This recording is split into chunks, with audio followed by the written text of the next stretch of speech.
সাউন্ডটা শোনা যায়?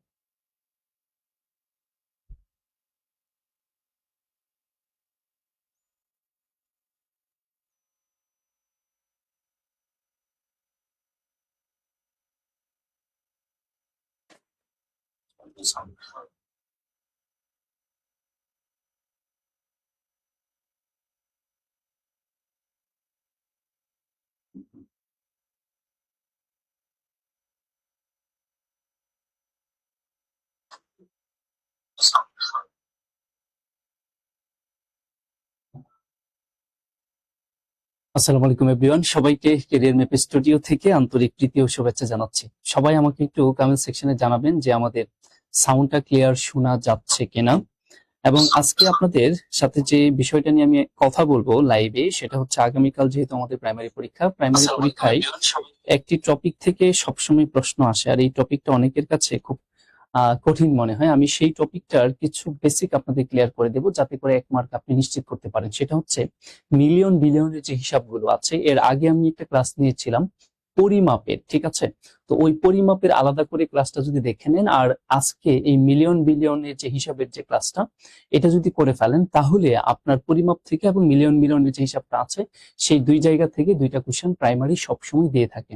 তো আশা করি এই ক্লাসটা যদি আমাদের সাথে শুরু থেকে শেষ পর্যন্ত দেখেন, তাহলে আপনার আজীবনের জন্য এই মিলিয়ন বিলিয়নের হিসাবের যে একটা জটিলতা অনেকের কাছে মনে হয়, সেটা আর কখনোই ফিল করবেন না, ঠিক আছে?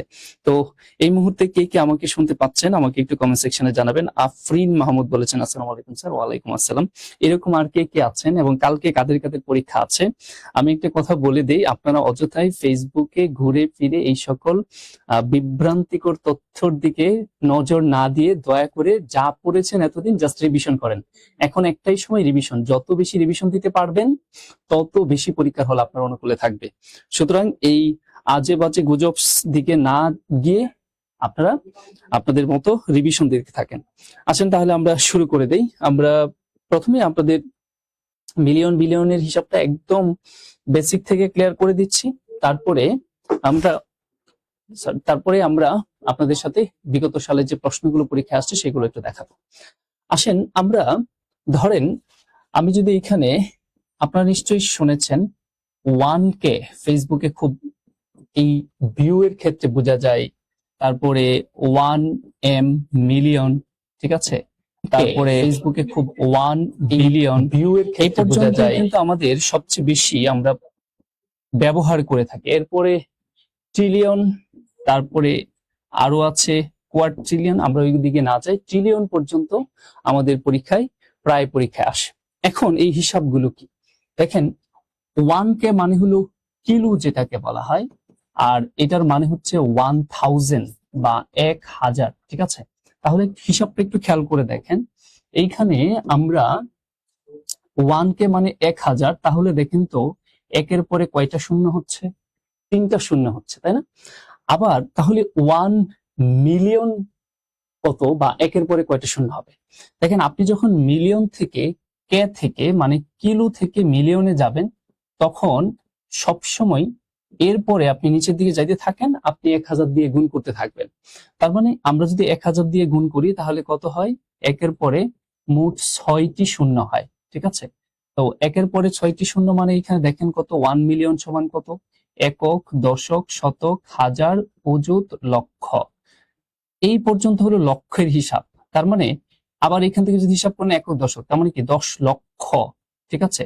10 লক্ষ। তার মানে আমরা এটা বলতে পারি যে 1 মিলিয়ন মানে হচ্ছে, বাংলায় আমরা যে হিসাব করি সেটাকে বলবো হচ্ছে 10 লক্ষ। তাহলে মজার ব্যাপার হচ্ছে 1 মিলিয়ন মানে একের পরে 6টা শূন্য, 1K মানে 1000, একের পরে 3টা শূন্য, 1 মিলিয়ন মানে হলো একের পরে 6টা শূন্য। তাহলে আমরা যদি মিলিয়ন থেকে, কিলো থেকে মিলিয়ন, দ্যাট মিনস হাজার থেকে যদি মিলিয়নে আসি, সবসময় একের পরে 3টা শূন্য দিয়ে গুণ করব। আবার আমি যদি মিলিয়ন থেকে বিলিয়নে যেতে চাই, মিলিয়ন থেকে যদি বিলিয়নে যেতে চাই, তাহলেও আমাকে আবারও 1000 দ্বারা গুণ করতে হবে, ঠিক আছে? তাহলে কি দাঁড়ায় দেখেন, আগে আমার ছিল শূন্য কয়টা? একের পরে 6টা। এবার আমার শূন্য হচ্ছে কত? একের পরে অলরেডি আমার 6টা শূন্য আছে, আরো 1000 দিয়ে গুণ করলে আরো 3টি শূন্য অ্যাড হচ্ছে। তার মানে 1 বিলিয়ন সমান একের পরে কয়টা শূন্য দেখতে পাচ্ছেন? 9টা শূন্য। আসেন এইগুলাকে যদি আমরা সূচকীয় ফর্মে লিখি, দেখেন একের পরে 3টা শূন্য, এটাকে যদি আমরা সূচকীয় ফর্মে লিখি তাহলে কিভাবে লিখতে পারি? আমরা লিখতে পারি হচ্ছে একের পরে 3টা শূন্য মানে 10 টু দি পাওয়ার 3। এবার মিলিয়ন 1000 দ্বারা গুণ করলে আমরা এখানে একের পরে কয়টা শূন্য পাচ্ছি? একের পরে 6টা শূন্য পাচ্ছি। তার মানে এটাকে যদি আমরা এখন সূচকীয় ফর্মে লিখি তাহলে বলতে পারি 10 টু দি পাওয়ার 6। তার মানে আপনার এইখানে আরো 3টা শূন্য অ্যাড হবে, তাহলে এটাকে সূচকীয় ফর্মে আমরা লিখতে পারি 10 টু দি পাওয়ার 6। তার মানে 1 বিলিয়ন, 1 মিলিয়ন মানে কি? 1 মিলিয়ন মানে 10 লক্ষ। তার মানে একের পরে 6টা শূন্য, আমরা যদি সূচকীয় ফর্মে লিখি তাহলে বলবো 10 টু দি পাওয়ার 6। ওকে, এবার আমরা যদি মিলিয়ন থেকে বিলিয়নে যাইতে চাই তাহলে আবার আমাদের কি করতে হবে? আবার ওই মিলিয়নকে আমরা 1000 দ্বারা গুণ করব। তার মানে একের পরে আরো 3টা শূন্য, তাহলে মোট শূন্য হবে আমাদের মিলিয়নের ক্ষেত্রে। মিলিয়ন থেকে বিলিয়ন, বিলিয়নের ক্ষেত্রে যদি আমরা আসি তাহলে আমাদের আরো এখানে শূন্য অ্যাড হবে হচ্ছে আরো 3টা। তার মানে আমাদের এটা ছিল মিলিয়ন, এবার আসি আমরা বিলিয়নে। আচ্ছা, আমরা একটু মিলিয়নের এই হিসাবটা বলে নেই। এই যে মিলিয়ন, মিলিয়নের ক্ষেত্রে আমরা একের পরে কয়টা শূন্য দিয়েছি? 6টা শূন্য দিয়েছি। আর বিলিয়নের ক্ষেত্রে আমাদের একের পরে কয়টা শূন্য হবে? 9টা শূন্য হবে। আর সেটাকে যদি সূচকীয় ফর্মে লিখে আমরা কি বলবো? 10 টু দি পাওয়ার 6 এর সাথে যদি আরো 3টা শূন্য অ্যাড হয় তাহলে কি হবে? 10 টু দি পাওয়ার 9। ওকে, এবার আমরা এই 1 বিলিয়ন সমান বাংলায় আমরা কত টাকা বলবো? খেয়াল করে দেখেন, আমরা যদি এই হিসাবটা করি এখানে একক, দশক, শতক, হাজার, অযুত, লক্ষ, নিযুত, কোটি। তার মানে এখানে দেখেন আবার এই কোটির পর থেকে আমরা একক, দশক, শতক, তার মানে কত? 100 কোটি। তার মানে আমরা এখানে বলতে পারি এইটা হচ্ছে 100 কোটি। ঠিক আছে, তার মানে একের পরে কয়টা শূন্য? 9টা শূন্য। এবার যদি ট্রিলিয়নে আসি, তার মানে বিলিয়নের সাথে যদি আবার 1000 দ্বারা গুণ করি তাহলে যেটা পাবো সেটা হচ্ছে ট্রিলিয়ন। তার মানে ট্রিলিয়নের ক্ষেত্রে আমরা কি বলবো? 1 ট্রিলিয়ন। এটা মানে হলো একের পরে আমাদের 9টার সাথে আরো 3টা শূন্য অ্যাড হচ্ছে, তার মানে আমাদের 12টা শূন্য হবে। 3 3 6 3 9 আর 3 কত? 12। তার মানে আমরা যদি 1 ট্রিলিয়ন বলতে চাই তাহলে একের পরে শূন্য হবে কয়টা? 12টা। আর এটাকে যদি আমরা কি ফরম্যাটে লিখতে চাই? সূচকীয় ফর্মে লিখতে চাই তাহলে খেয়াল করে দেখেন একের পরে কয়টা শূন্য? 12টা শূন্য। তাহলে 10 এর উপরে পাওয়ার কত হবে? 12। দ্যাট মিন্স পূর্বের 3-এর সাথে আবার 3 যোগ করব, 9-এর সাথে 3 যোগ করব, তাহলে কত হচ্ছে? 12। তার মানে 1 ট্রিলিয়ন মানে হলো একের পরে কয়টা শূন্য হবে? 12টি শূন্য হবে। তাহলে হিসাবটা আবারও দেখেন, 1 কে মানে একের পরে 3টা শূন্য। এখন এই 1 কে থেকে যদি আমি মিলিয়নে আসি 1000 দিয়ে গুণ করতে হবে। 1000 থেকে মিলিয়ন, তার মানে 1000 কে 1000 দ্বারা গুণ করব। আবার মিলিয়ন থেকে যদি আমি বিলিয়নে আসি আবার 1000 দ্বারা গুণ করব। বিলিয়ন থেকে যদি ট্রিলিয়নে আসি আবার 1000 দ্বারা গুণ করব। তাহলে 1 কে মানে একের এখানে দেখেন 10-এর উপরে পাওয়ার কত? 3। আর আমরা যদি 1 মিলিয়নে আসি তাহলে আবার পাওয়ার এখানে 3 যোগ হবে, তার মানে 10 to the power 6। That means 1 million মানে হচ্ছে একের পরে 6টা শূন্য। আর 1 বিলিয়ন মানে কি? একের পরে 9টা শূন্য। আর 1 ট্রিলিয়ন মানে কি? একের পরে 12টি শূন্য। তাহলে এটাকে যদি আপনি আমাদের টাকার হিসাবে বলেন, কত টাকায় আমাদের দেশীয় হিসাবে একক, দশক, শতক, হাজার, অযুত, এই পর্যন্ত কিন্তু হাজার বোঝাচ্ছে। ঠিক আছে, তারপরে আবার আসি একক, দশক, শতক, হাজার, অযুত, লক্ষ, নিযুত, কোটি। তার মানে এই পর্যন্ত হলো কোটি। এখান থেকে আবার হিসাব করব একক, দশক, শতক, হাজার, অযুত, লক্ষ, তার মানে 10 লক্ষ কোটি। এটা হবে হচ্ছে 10 লক্ষ কোটি। আমি হিসাবটা কিভাবে করেছি আশা করি বুঝতে পেরেছেন। 10 লক্ষ কোটি। ঠিক আছে, এবার তাহলে আমাদের 1 কে এরপরে কয়টা শূন্য? 1 মিলিয়নের পরে, 1 বিলিয়নের পরে, 1 ট্রিলিয়নের পরে কয়টা শূন্য হবে একের পরে, সেটা বুঝে গেলাম। এবার আমরা একটু লক্ষের ক্ষেত্রে দেখি। আমরা মনে রাখবো 1 লক্ষ যদি হয় তাহলে একের পরে 5টা শূন্য হবে। একের পরে আমরা যদি 5টি শূন্য দেই তাহলে পাবো হচ্ছে 1 লক্ষ। একক, দশক, শতক, হাজার, অযুত, লক্ষ। তার মানে একের পরে কয়টা শূন্য? 5টা শূন্য। এবার আসেন 1 কোটির কথা যদি বলি, এটা একটু মাথায় রাখতে হবে, এই লক্ষ এবং কোটি, এরপরে 2টা শূন্য জাস্ট এড হবে, যোগ হবে, ঠিক আছে, 2টি শূন্য যোগ হবে। আমরা এখানে লিখতে পারি হচ্ছে 7টি শূন্য। একক, এখানে দেখেন 3, 3, 6, আরো এক হচ্ছে কত? 7। তার মানে এইখানে একের পরে 7টা শূন্য হলে আমাদের কত হয়? 1 কোটি হয়। একক, দশক, শতক, হাজার, অযুত, লক্ষ, নিযুত, কোটি। তার মানে একের পরে আমরা যদি এখানে 7টা শূন্য দেই তাহলে হয় 1 কোটি। তার মানে আমরা এখানে 1 লক্ষকে যদি সূচকীয় ফর্মে লিখতে চাই তাহলে বলতে পারি 10 টু দি পাওয়ার 5। এই 10 টু দি পাওয়ার 5 মানে হলো একের পরে 5টা শূন্য মিন করে। এবার আমি যদি লক্ষ থেকে কোটিতে আসি, জাস্ট 2 যোগ করে দিলেই হয়। তার মানে এখানে হবে হচ্ছে 10 টু দি পাওয়ার 7। ওকে, তার মানে 1 কোটি মানে হলো একের পরে 7টা শূন্য। তাহলে আবার একটু হিসাবটা দেখেন, 1 লক্ষ একের পরে 5টা শূন্য, 1 কোটি একের পরে 7টা শূন্য। এবার মিলিয়নে আসি, 1 মিলিয়ন একের পরে 6টা শূন্য, 1 বিলিয়ন একের পরে 9টা শূন্য, 1 ট্রিলিয়ন একের পরে 12টা শূন্য। এবার আসেন আমরা বাকি সব ম্যাথ করতে পারবো। কেমন করে? চলেন, এই হিসাবটা যদি আমাদের মাথায় থাকে তাহলে আসলে আমরা খুব সহজে ক্যালকুলেশন গুলো কিভাবে ধরতে পারি। কারণ আপনাকে যদি বলা হয় যে আমাদের এখানে 18 কোটি, আপনি কিভাবে লিখবেন? এটাকে যদি আমরা ডিজিট ব্যবহার করে লিখতে চাই তাহলে এখানে দেখেন কি 18 কোটি, তার মানে 18টা আমরা দিয়ে নিব। এবার কোটির জন্য কয়টা শূন্য লাগে? কোটির জন্য 7টা শূন্য লাগে। তার মানে এই পাশে আমরা 7টা শূন্য দিয়ে নেব।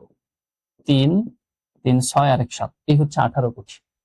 এবার যদি বলা হয় 18 কোটি সমান কত মিলিয়ন, মিলিয়ন, তাহলে আপনি কিভাবে বের করবেন?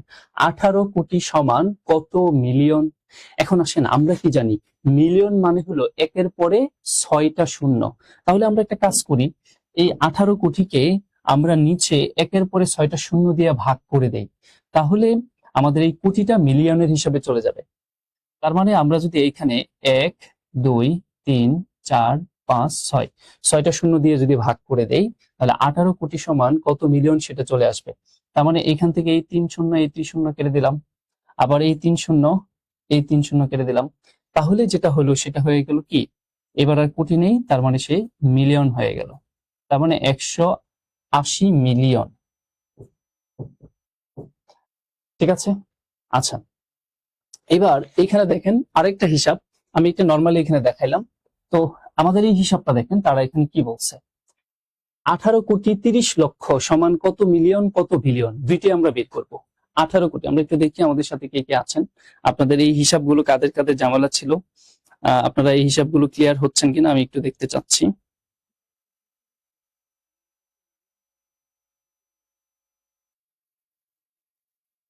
আসসালামু আলাইকুম স্যার, কেমন আছেন? আলহামদুলিল্লাহ, অনেকে কমেন্টও করছেন। আচ্ছা আপনারা দেখতে থাকেন, এখানে আমরা কি বলেছি খেয়াল করে দেখেন, 18 কোটি 30 লক্ষ সমান কত মিলিয়ন এবং বিলিয়ন, আমরা দুইটাই বের করে দেখাবো। আচ্ছা 18 কোটি মানে আমরা কিভাবে লিখবো? 18 তারপরে কোটির জন্য কয়টা শূন্য? কোটির জন্য 7টা শূন্য। তাহলে 18 পরে আমরা কয়টা শূন্য দিব? 7টা শূন্য দিব। ঠিক আছে, 3, তারপরে আসি এখানে 6, আর একটা হচ্ছে কত? 7। তার মানে এই হলো আমার 18 কোটি। এবার আসেন 30 লক্ষ, তার মানে আমাদের ওই 30 লক্ষের জন্য আমরা কি লিখব? 18 কোটি 30 লক্ষ। তার মানে 30 লক্ষের জন্য আমাদের কি করতে হবে? লক্ষের পরে আমাদের কয়টা শূন্য থাকবে?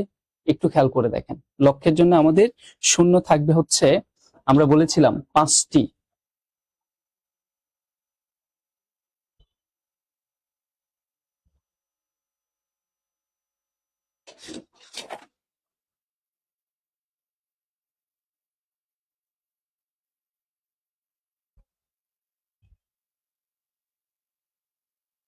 আচ্ছা এবার আপনার নিশ্চয় মনে আছে লক্ষের জন্য কি হয়?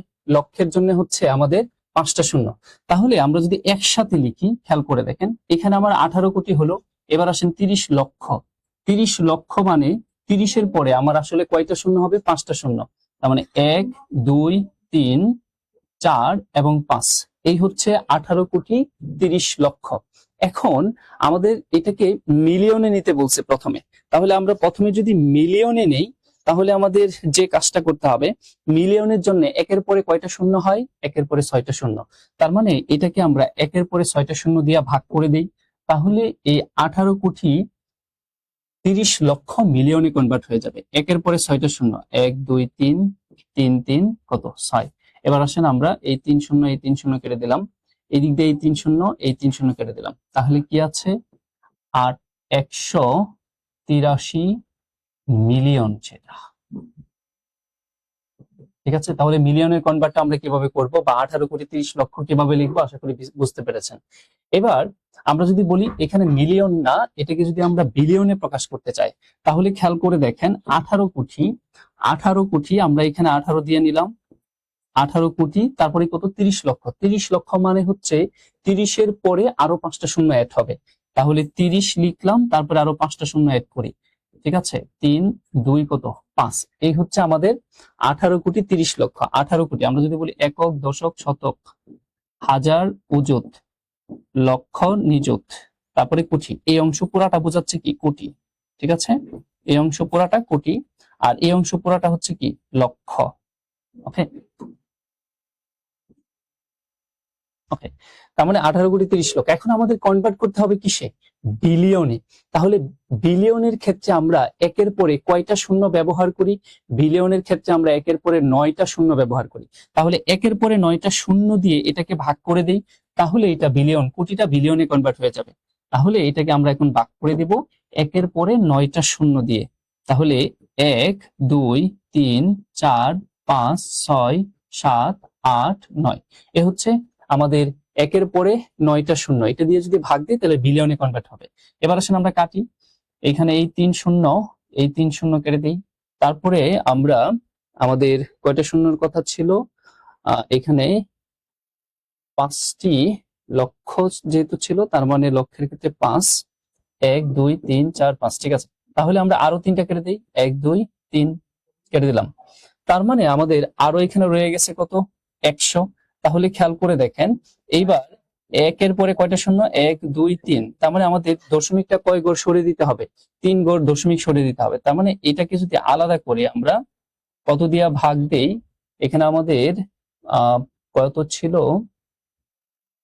30 লক্ষ, তার মানে 3 3 6, 6টা চলে গেল, আরো 3টা রয়ে গেল। তার মানে এইবার যদি আমরা এই 100 দিয়া ভাগ দেই, তার মানে কত আমাদের এইখানে 3 3 6, মানে 1000 দিয়ে যদি ভাগ দিই তাহলে দশমিকটা কয় ঘর সরে যাবে, 3 ঘর সরে যাবে, 0.183। এত বিলিয়ন হওয়ার কথা। ঠিক আছে, তার মানে আমরা বিলিয়নের ক্ষেত্রে হিসাবটা কিভাবে করতে হয় বুঝতে পেরেছি।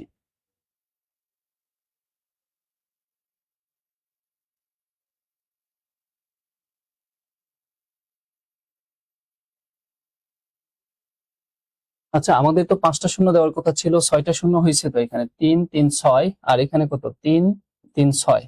ঠিক আছে, তার মানে হলো আমাদের ভাগ দিতে হবে কি 9টা শূন্য দিয়ে। তাহলে 3 3 6 3 9। ঠিক আছে, বিলিয়ন যদি আমরা প্রকাশ করতে চাই। এবার আসেন আমরা আরো কিছু দেখি।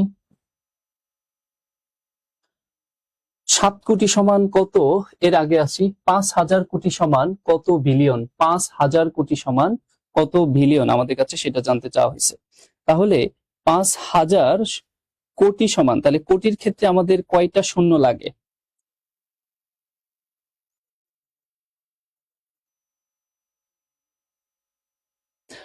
আমাদের 5000 কোটির কথা বলছে। তাহলে আমরা আগে এই 5000টা লিখে নেই। 5000-এর ক্ষেত্রে আমরা কিভাবে লিখবো, 5000 মানে কি একের পরে কয়টা, একের পরে 5টা শূন্য, তার মানে 5000 মানে কি 5-এর পরে কয়টা শূন্য হবে, 1 2 3। এই হলো আমার 5000। এবার আসি কোটি। কোটির জন্য কয়টা শূন্য লাগে, 7টা শূন্য লাগে। তাহলে তারপরে আমরা আরো 7টা শূন্য নিয়ে আসি, 3 3 6, এই হচ্ছে আরেক কত 7। তার মানে এখানে আমার 5000 কোটি চলে আসছে।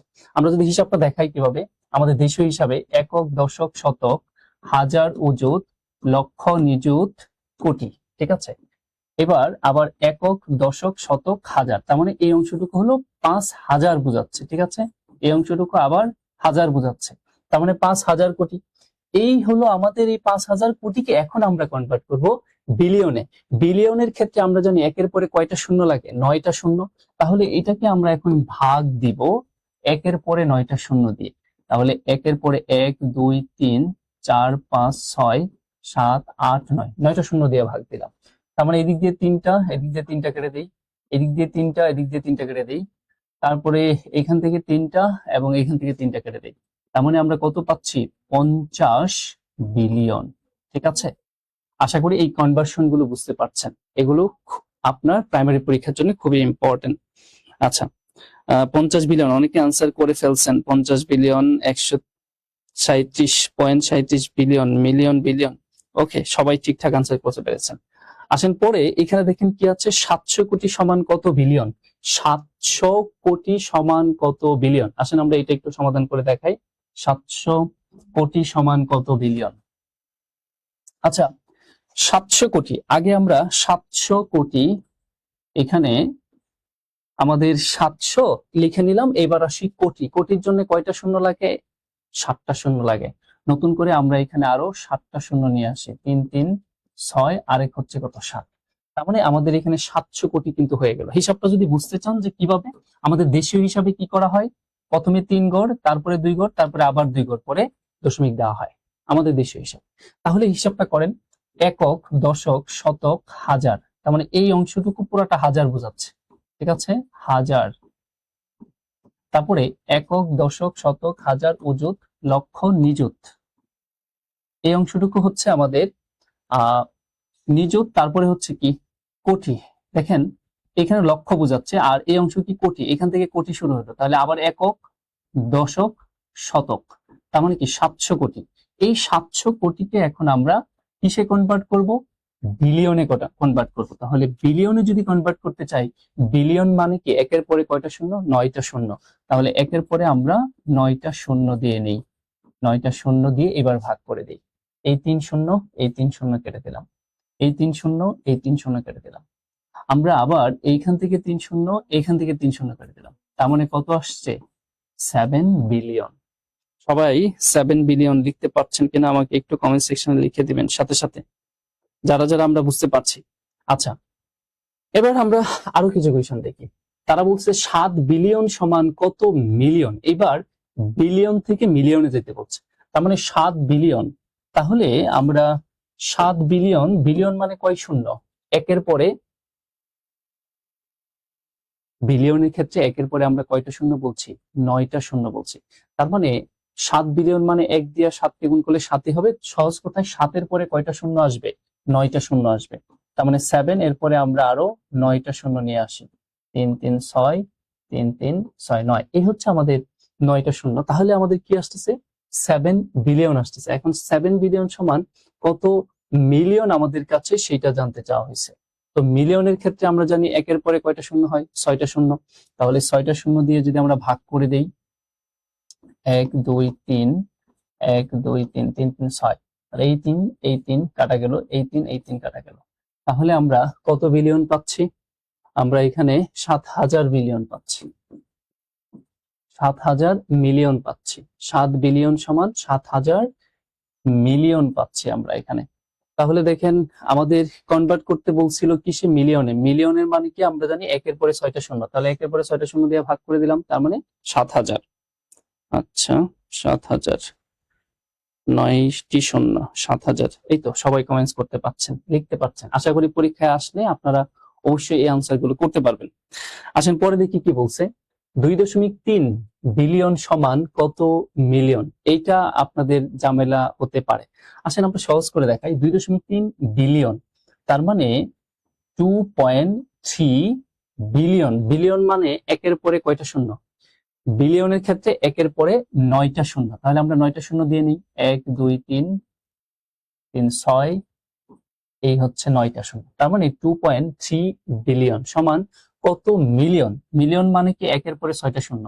তাহলে আমরা একের পরে 6টা শূন্য দিয়ে ভাগ দিব। 1 2 3 4 5 6, 6টা শূন্য দিয়ে ভাগ করলাম। এবার একটা সমস্যা আছে। সমস্যাটা কি?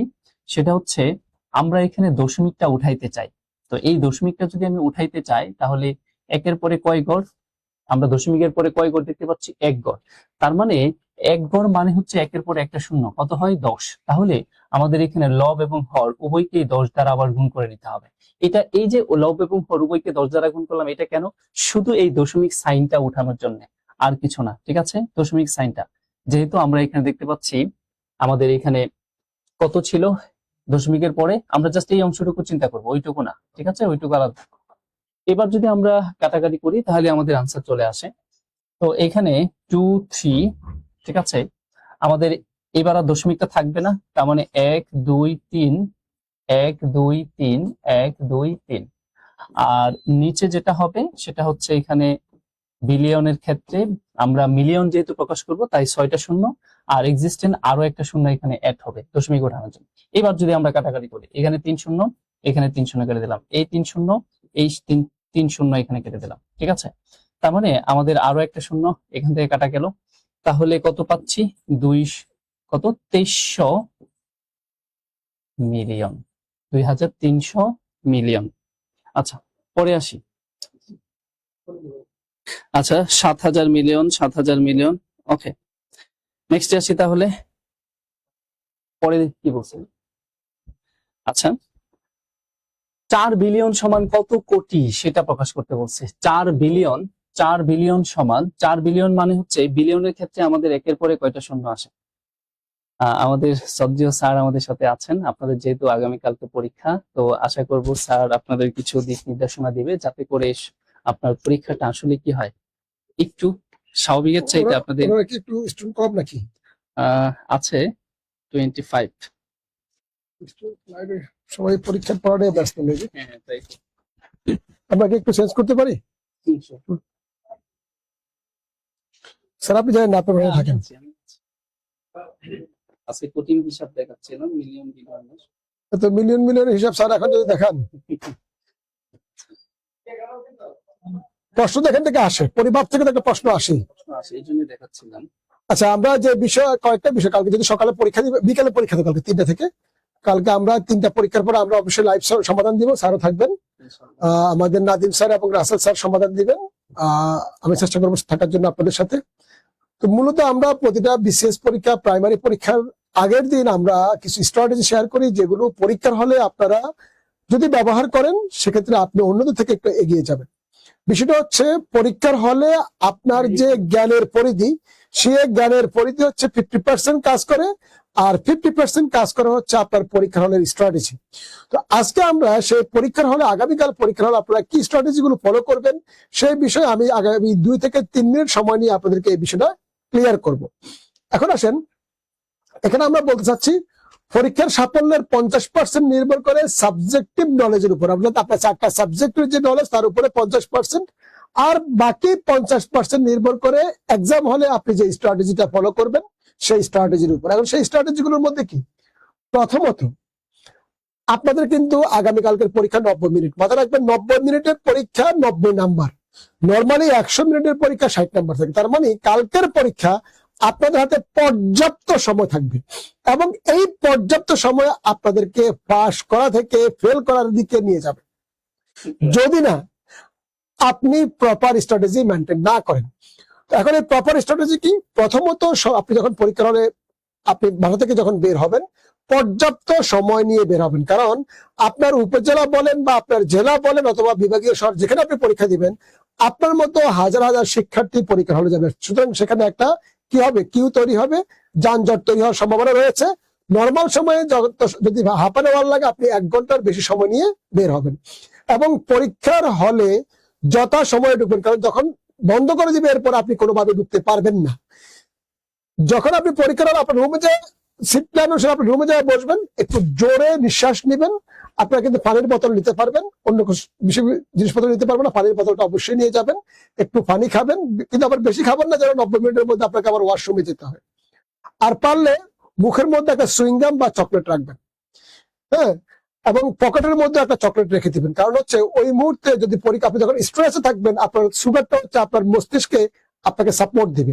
দ্বিতীয়ত আসেন, যখন আপনাকে ওএমআর দিবে, ওএমআর সুন্দর মতো পূরণ করবেন আপনার অ্যাডমিট কার্ড অনুসারে, এবং তারপরে আপনি হচ্ছে যখন প্রশ্নটা দিবে, আপনার যে কাজটা হবে, প্রশ্ন আপনাদের মিক্স প্রশ্ন হবে, যেমন 1 নম্বর বাংলা, 2 নম্বর ইংরেজি, মিক্স প্রশ্ন হবে। সুতরাং বিসিএস পরীক্ষার মতো আলাদা আলাদা পার্টে পরীক্ষা হবে না, এটা মেন্টালি ডেভেলপ করে যাবে। প্রশ্ন দেওয়ার পরে আপনাদের যে কাজটা হবে, আপনাদের ওই পরীক্ষার মধ্যে প্রথম 10 মিনিট আপনাদের মাথা মস্তিষ্ক খুব কি থাকবে, প্রেসারে থাকবেন। আপনারা প্রথম 10 মিনিট আপনারা প্রেসারে থাকবেন। এই 10 মিনিটে এমন কোন পার্ট উত্তর করতে যাবেন না যেটা আপনার মস্তিষ্ককে আরো বেশি প্রেসার ক্রিয়েট করে, ডিসকমফোর্ট ফিল করেন। তাহলে ওই সময় আপনি যেগুলো সবচেয়ে ভালো প্রশ্ন উত্তর করতে পারেন, যেগুলোতে আপনার কনফিডেন্স লেভেল অনেক হাই, সেই প্রশ্নগুলো আপনি উত্তর করবেন। এখন প্রবলেমটা হচ্ছে আপনারা যখন উত্তর করবেন, আপনাদের কাছে সাধারণত আমি যদি 3 ধরনের প্রশ্নের কথা এখানে লিখি, আপনাদের ধরেন 1 নম্বর প্রশ্ন, 1 নম্বরের ABCD, 2 নম্বর প্রশ্ন ধরেন এই প্রশ্নটা হচ্ছে বাংলা, এই প্রশ্ন ধরেন বাংলা প্রশ্ন, 2 নম্বর প্রশ্ন ABCD ধরেন এটা হচ্ছে ইংলিশ প্রশ্ন, হ্যাঁ। 3 নম্বর প্রশ্নটা হচ্ছে ধরেন ABCD অপশন, এটা হচ্ছে ধরেন জিকে প্রশ্ন। আবার এভাবে আপনার আর কি আছে, বাংলা ম্যাথ আছে, ধরেন 4 নম্বর প্রশ্নটা ABCD, এটা হচ্ছে ম্যাথ প্রশ্ন। এবং এভাবে ধারাবাহিক ভাবে হতে পারে, কোনো 3-4টা টানা জিকে হতে পারে, বাংলা হতে পারে, সেটা হতে পারে। এখন এই প্রশ্নগুলো আপনি কিভাবে ডিল করবেন? প্রথমত প্রথম 10 মিনিটে আপনি কোনো কঠিন প্রশ্ন ডিসকমফোর্ট পার্টে যাবেন না। ধরুন আপনি বাংলা আপনি পারেন, এটা আপনি কমফোর্ট ফিল করেন, তাহলে বাংলার এই প্রশ্নের কাছে আপনার 3 ধরনের স্ট্র্যাটেজি হতে পারে। আপনি এই প্রশ্নটা 100% পারেন, 100% পারেন না, তার মানে 100% পারেন অথবা 100% পারেন না, দুটো স্ট্র্যাটেজি গেল। আরেকটা স্ট্র্যাটেজি হচ্ছে এই প্রশ্নটা আপনি কনফিউজড, আপনার কাছে মনে হতে পারে উত্তর বি হতে পারে, উত্তর সি হতে পারে, এবং বি না এটা আপনি কনফার্ম, কারণ আপনার 3টা তার কনফিউশন হয় না, কনফিউশন দুটোর মধ্যে হয়, তাহলে বি বা সি। তাহলে দেখেন, যদি আপনি শতভাগ এই প্রশ্নটার উত্তর পারেন, তাহলে ধরেন উত্তর হচ্ছে ধরেন কনফার্ম জানেন বি, তাহলে আপনি কি করবেন, প্রশ্নপত্রের মধ্যে এভাবে দাগ দিয়ে ফেলবেন। তার মানে এটা আপনি শতভাগ উত্তর করেছেন, এবং আপনি চাইলে এই মুহূর্তে উত্তরপত্র তুলতেও পারেন, নাও তুলতে পারেন, সেটা এক একজনের স্ট্র্যাটেজি, এক এক ধরনের। তবে আমি তোলার পক্ষে, যেহেতু আপনাদের পর্যাপ্ত সময় রয়েছে। উত্তরপত্র উঠার সময় প্রশ্নপত্র এবং উত্তরপত্রের ওয়ামারের নাম্বারে আপনি অবশ্যই ভালো করে দেখবেন, আদারওয়াইজ কি হয়, উত্তর 1 উত্তর 2 উঠে দিবেন, এই কাজটা যেন না হয়, তাহলে সবগুলোই কিন্তু ভুল হবে। এখন ধরেন এরা শতভাগ পারেন, যদি এই প্রশ্নটা ধরেন সাপোজ আপনি ধরে নেন, কথার কথা ধরে নেন এটাও বাংলা প্রশ্ন, হ্যাঁ, এটাও বাংলা প্রশ্ন সাপোজ ধরে নেন, তাহলে এই যে প্রশ্নটা, এটা আপনার কাছে মনে হচ্ছে উত্তর এ বা সি হতে পারে, তাহলে আপনি কিন্তু এই ধরনের প্রশ্নে আপনি ইনিশিয়ালি উত্তর করবেন না, এ বা সি এগুলোর নিচে হচ্ছে আপনি এভাবে দুটো দাগ দিয়ে রাখবেন, তার মানে আপনার উত্তর এটা বা এটা দুটোর মধ্যে একটা নেবেন, এবং এই প্রশ্নটাকে আপনি এভাবে একটা বৃত্ত দিয়ে রাখবেন। প্রশ্নপত্রে বৃত্ত দেওয়ার মানে হচ্ছে এই প্রশ্নটা আপনি এখন উত্তর করছেন না, পরবর্তীতে সময় যখন পাবেন তখন আপনি উত্তর করবেন, কারণ আপনি কনফিউজড। 3 নম্বর প্রশ্ন, ধরেন এটা একটা জিকের প্রশ্ন, এই জিকের প্রশ্নটা আপনার কোনোভাবেই কমন পড়ে নেই, একদম আপনার মাথায় উত্তর নাই, কখনো আপনি এই প্রশ্ন দেখেন না, আপনি না আপনার দাদাও দেখেন নাই কোনোদিন এই প্রশ্ন, তার মানে এটা আপনি পারেন না।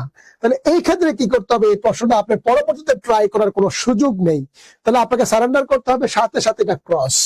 তার মানে দেখেন, আপনার যে 90টা প্রশ্ন থাকবে, এই 90টা প্রশ্ন, এই 3 ধরনের প্রশ্নের বাইরে কোনো প্রশ্ন নেই, আইদার শতভাগ পারেন না, অথবা 50-50% আপনি পারেন না। এখন আপনার কাজ হবে কি, প্রথম অবস্থা আপনার ব্রেনকে এভাবে প্রেশার না দিয়ে আগানো, যদি কোনো কারণে ম্যাথ এবং ইংলিশ আলাদা থাকে, তাহলে যেটা করবেন, বা বাংলা প্রতিটা পার্ট যদি আলাদা থাকে, তাহলে কি করবেন, প্রথম 10-15 মিনিট পরে আপনি ম্যাথ পার্টে উত্তর করতে যাবেন, কারণ ম্যাথ গুলো প্রথমে করাও টাফ, শেষের দিকেও করাও কি টাফ, কারণ শেষে আপনার মেন্টাল প্রেশার থাকবে। প্রথমে আপনি প্রশ্নটা পাওয়ার আগ পর্যন্ত বা প্রশ্নটা একটু বোঝা পর্যন্ত প্রশ্ন কেমন হয়েছে, আপনি কিন্তু প্রেশার থাকবেন। তাহলে 10-15 মিনিট পর থেকে ম্যাথটা শুরু করা উচিত, এবং ম্যাথ কিভাবে করবেন, সেম প্রক্রিয়া অবলম্বন করবেন, প্লাস ম্যাথের জন্য আলাদা একটা স্ট্র্যাটেজি রয়েছে। যে ম্যাথটা দেখে মনে করবেন আল্লাহ এটা পড়তে তো লাগছে 2 মিনিট, এটা উত্তর করতে এই মুহূর্তে করতে যাবেন না, প্রথমত এটা শেষের জন্য রাখবেন, এটা একদম শতভাগ পারেন না তা না, এটা শেষের জন্য রাখবেন, হ্যাঁ, তাহলে ওটাতে বৃত্ত দিয়ে রাখবেন। যে ম্যাথটা মনে হবে যে এটা আপনি মানে ম্যাথটা পারেন বাট এই মুহূর্তে আপনি কনফিউজ, সেটাও বৃত্তি দিয়ে রাখবেন। তাহলে প্রথম অবস্থা আপনার পরিচিত ম্যাথ গুলো করে ফেলবেন। এইভাবে এই ম্যাথের ক্ষেত্রে একটু স্ট্র্যাটেজিটা আলাদা করে করতে হয়। আদারওয়াইজ আপনি এইভাবে যখন করবেন, ধরেন আপনার 90 মিনিটের মধ্যে আপনি 90টা প্রশ্ন, 90 মিনিটের মধ্যে আপনি 70 মিনিটে মোটামুটি আপনার 90টা প্রশ্ন আপনি রিভিশন করলেন, করে আপনি দেখলেন যে টোটাল আপনি 60টা প্রশ্ন 90 মিনিটের মধ্যে 70 মিনিট, সরি 90টা প্রশ্ন 70 মিনিটে যখন আপনি দেখলেন যে 70 মিনিটে 90টা প্রশ্নের মধ্যে 60টা প্রশ্ন আপনি এভাবে সঠিক উত্তর করতে পেরেছেন। তাহলে আর কয়টা প্রশ্ন থাকে? হ্যাঁ, তাহলে আর থাকে 30টা প্রশ্ন। এই 30টা প্রশ্নের মধ্যে 10 থেকে 15টা প্রশ্ন থাকবে যেটা আপনি শতভাগ কি পারেন না। তাহলে এই প্রশ্নগুলোকে সেকেন্ড টাইম যদি আপনি আবার ট্রাই করেন তাতে আপনার সময় নষ্ট হবে। সুতরাং এই সেকেন্ড টাইম যেন আপনাকে এই প্রশ্নগুলো না দেখতে হয়, এই জন্যই কিন্তু আপনি এই স্ট্র্যাটেজিটা ফলো করবেন। তাহলে বাকি সময়টা আপনি কোন প্রশ্নগুলো দেখবেন, যে প্রশ্নগুলো আপনার কাছে এরকম কনফিউজড, যেগুলো আপনি পারেন না, সেগুলো যদি আবার সেকেন্ড টাইম দেখেন, আপনার হাতে কম থাকলে তখন আপনি ভুল করবেন, আপনি আন্দাজে উত্তর করবেন। কিন্তু আপনি যখন ধরেন সময় আছে 20 মিনিট, প্রশ্ন আছে 15টা, কিছু ম্যাথও আছে, হ্যাঁ, এই ধরনের 50-50%, এই প্রশ্নগুলো তখন আপনি ভেবে চিনতে আপনার মস্তিষ্ক কাজে লাগিয়ে, আপনার বিচার বুদ্ধি কাজে লাগিয়ে আপনি তখন উত্তর করবেন। মনে রাখবেন, আগে প্রাইমারিতে নেগেটিভ নাম্বার ছিল -0.25, এখন কিন্তু -0.5 বিসিএস এর মতো। সুতরাং এবং অবশ্যই প্রশ্নপত্রের উপরে এটা দেখে নিবেন।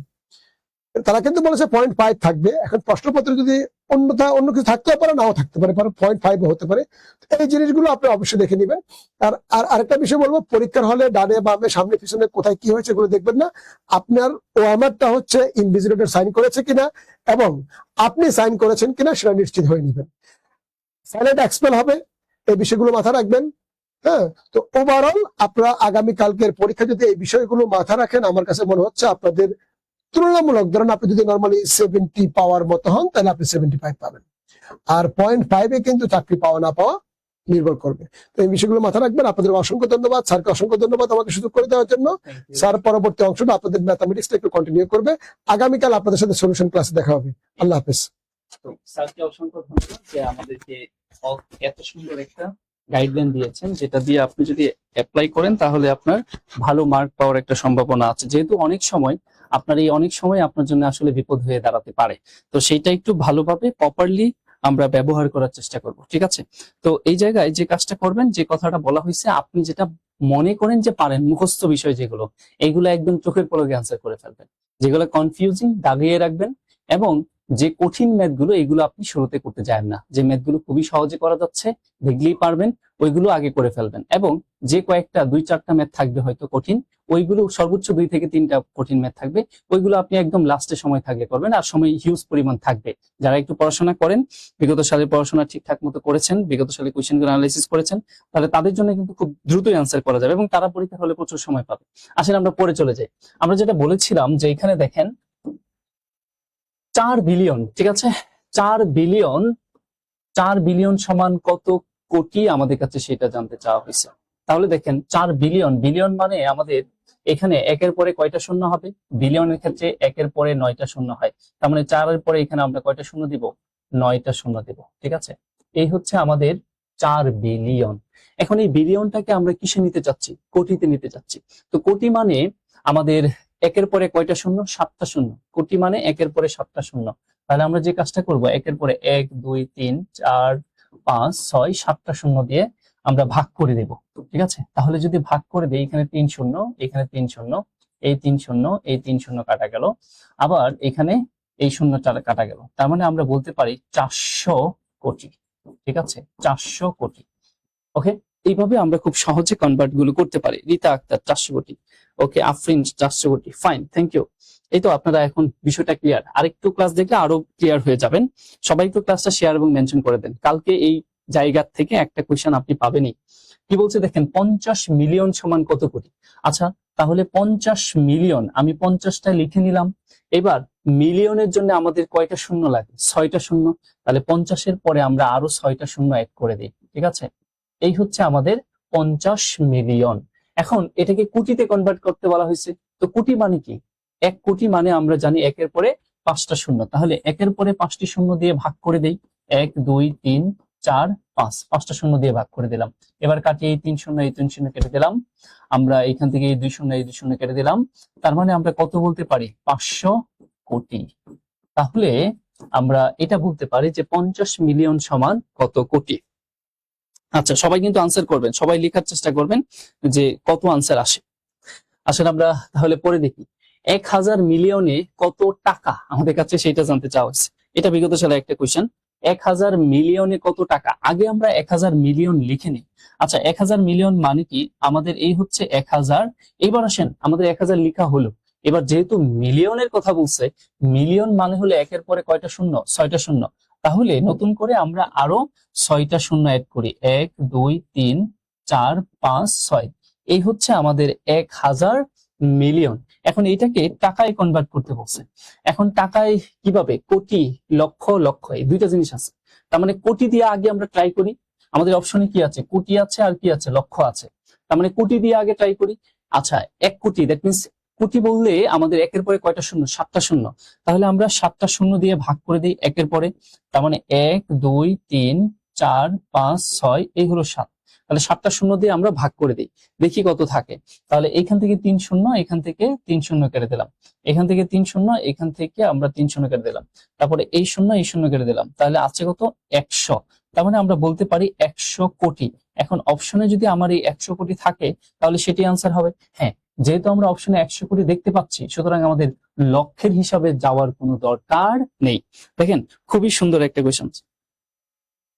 আচ্ছা, 5 কোটি কোনটা? 5 কোটি আমরা শূন্যের হিসাবে হয়তো ভুল করেছি। আচ্ছা, এখানে তারা কি বলেছিল? আমাদের 50 বিলিয়ন, তার মানে 50 এরপরে বিলিয়নের জন্য আমরা কয়টা শূন্য দিব? 9টা শূন্য। 1 2 3 4 5 6 7 8 9। ইয়েস, আমি হয়তো শূন্য কম করে ফেলছি। তারা বিলিয়ন, আচ্ছা মিলিয়ন বলছে না? হ্যাঁ, বিলিয়ন না মিলিয়ন, মিলিয়ন বলছে। তার মানে আমাদের কয়টা শূন্য? 6টা শূন্য হবে। 50 এর পরে 6টা শূন্য, এই 3 3 6। আচ্ছা, এখন কোটিতে কনভার্ট করতে বলা হয়েছে। তাহলে কোটির জন্য আমরা কয়টা শূন্য দিয়ে ভাগ দিব? কোটির ক্ষেত্রে একের পরে 7টা শূন্য দিয়ে ভাগ দিব। তাহলে 1 2 3 4 5 6 আর 1 7। তাহলে এটা কাটলে আমাদের কত আসে?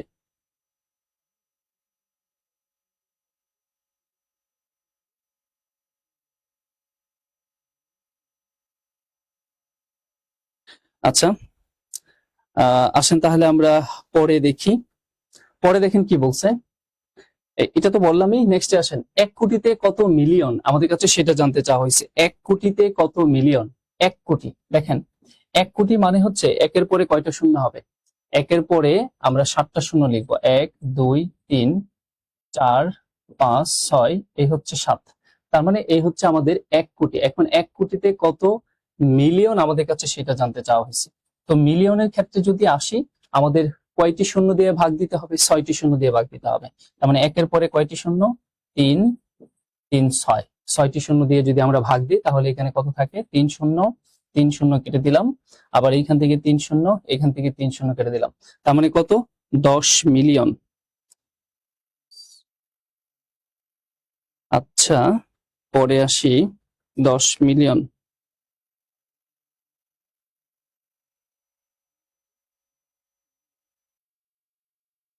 নেক্সটে আসি, দেখি কি বলছে। এবার আমরা দেখতে পাচ্ছি 9 কোটি সমান কত? 9 কোটি। আচ্ছা, 9 কোটি মানে আমাদের 9 এর পরে কয়টা শূন্য হবে? 5টা শূন্য। 1 2 3 4 5, এই হচ্ছে 5টি শূন্য। 9 কোটি। এখন কিসে প্রকাশ করতে বলছে? অপশনগুলোতে আমরা মিলিয়ন দেখতে পাচ্ছি, তার মানে মিলিয়নে প্রকাশ করতে হবে। তো 9 কোটি আমরা যেটা দেখতে পাচ্ছি, 9 এর কোটির ক্ষেত্রে আমাদের কয়টা শূন্য লাগে? 5টা শূন্য। ওকে, এখন কিসে প্রকাশ করতে বলছে? মিলিয়ন। তো মিলিয়নের ক্ষেত্রে আমরা জানি কয়টা শূন্য লাগবে। মিলিয়নের ক্ষেত্রে আমাদের ভাগ দিব কয়টা শূন্য? 6টা শূন্য দিয়ে। 9 কোটি, ঠিক আছে। তাহলে আমরা যদি 6টা শূন্য দিয়ে ভাগ দেই, 1 2 3 4 5 6, তাহলে আমাদের 3 5, আমাদের এইখানে ভুল আছে তাই না? 9 কোটি সমান 10 লক্ষ। ওকে, মিলিয়ন, ঠিক আছে, ফাইন।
ওকে, আসেন আমরা পরে যেটা বলছিলাম, এখানে কি বলা হয়েছে 9 কোটি। 9 কোটি মানে খেয়াল করে দেখেন, আমরা বলছি কোটির জন্য কয়টা শূন্য লাগে, কোটির জন্য 7টা শূন্য লাগে। তার মানে 1 2 3 3 3 6 আর 1 হচ্ছে কত 7। এবার যদি আমরা ভাগ দেই, কিসে প্রকাশ করতে হচ্ছে, মিলিয়ন। মিলিয়ন মানে একের পরে কয়টা শূন্য, একের পরে 6টা শূন্য, 1 2 3 এই হচ্ছে 6। তার মানে এই 3 শূন্য এই 3 শূন্য কেটে দেই, এই 3 শূন্য এই 3 শূন্য কেটে দেই, তার মানে আমাদের থাকতেছে হচ্ছে কত 90 মিলিয়ন। 90 মিলিয়ন। আসেন আমরা তাহলে পরে দেখি কি আছে আমাদের এই হিসাবগুলো থেকে। এখন আমরা জ্যামিতির আরো কিছু কোয়েশ্চেন দেখবো আপনাদের সাথে, যেগুলো পরীক্ষায় আসে। সামান্তরিকের সন্নিহিত দুইটি কোণের সমষ্টি কত সেটা জানতে চাওয়া হয়েছে। তো সামান্তরিক, খেয়াল করি, এ হচ্ছে আমাদের একটি সামান্তরিক। তো এই সামান্তরিকের দুইটি সন্নিহিত কোণ, সাপোজ এই কোণ এবং এই কোণ, এই দুইটা কোণের যোগফল কত হবে? সামান্তরিকের সন্নিহিত কোণদ্বয়ের যোগফল অলওয়েজ 180 ডিগ্রি হয়। তাহলে আমি এখানে বি আর সি যদি যোগ করি তাহলে কত হবে? 180 ডিগ্রি হবে। আসলে আমরা পরে নেক্সটে যাই, নেক্সটে দেখি কি বলছে। তিনটি বাহু ও কয়টি কর্ণের মান জানা থাকলে একটি নির্দিষ্ট চতুর্ভুজ আঁকা যায়। তার মানে তিনটি বাহু এবং তার সাথে কয়টি কর্ণের মান জানা থাকলে আমরা একটি চতুর্ভুজ অঙ্কন করতে পারবো। তার মানে এটা আমরা একটি কর্ণের মান, তার মানে তিনটি বাহু এবং একটি কর্ণ যদি থাকে তাহলে আমরা সেইটা দিয়ে আমরা একটি কর্ণ যদি থাকে তাহলে আমরা সেটা দিয়ে চতুর্ভুজ অঙ্কন করতে পারবো। একদম বেসিক জায়গা থেকে কোশ্চেন। তারপরে দেখেন 5 সেন্টিমিটার ব্যাসার্ধ বিশিষ্ট বৃত্তে, তার মানে সাপোজ এই হচ্ছে একটা বৃত্ত যার ব্যাসার্ধ হচ্ছে কত 5 সেন্টিমিটার। এখন তার কেন্দ্র থেকে অপর একটি বিন্দুর দূরত্ব 3, ধরেন এইটুকুর বিন্দু দূরত্ব হচ্ছে 3 কেন্দ্র থেকে। এখন তারা কি বলছে, দূরত্ব 3 সেন্টিমিটার, অপর একটি বিন্দুর বৃত্ত কোথায় অবস্থিত হবে। তার মানে এই বৃত্তটা আসলে কোথায় থাকবে? এই বৃত্তটা বৃত্তের ভিতরেই থাকবে, ঠিক আছে? বৃত্তটা ভিতরে এখানে আমরা যেটা দেখতে পাচ্ছি, অবশ্যই ওই বৃত্তটা, নতুন যে বৃত্তটা হবে সেটা তার ভিতরেই হবে। এখন দেখেন আমরা পরের কোশ্চেনটা দেখি, এটাতে আমাদের এবার দেখেন একটি বৃত্তের কেন্দ্রস্থ কোণ x প্লাস 80 ডিগ্রি এবং বৃত্তস্থ কোণ x প্লাস 10 ডিগ্রি হলে x এর মান কত আমাদের কাছে সেটা জানতে চাওয়া হয়েছে। তো সাপোজ এই হচ্ছে আমাদের একটি বৃত্ত, এখন এই কেন্দ্রস্থ একটি কোণ এবং এই হচ্ছে বৃত্তস্থ একটি কোণ। এখন তারা কি বলছে, একই চাপের উপর, আমরা কি জানি একই চাপের উপর দণ্ডায়মান কেন্দ্রস্থ কোণ বৃত্তস্থ কোণের দ্বিগুণ হয়। তার মানে এটা যদি x হয় তাহলে এই কেন্দ্রস্থ কোণ কি হবে 2x, একই চাপের উপর, ঠিক আছে?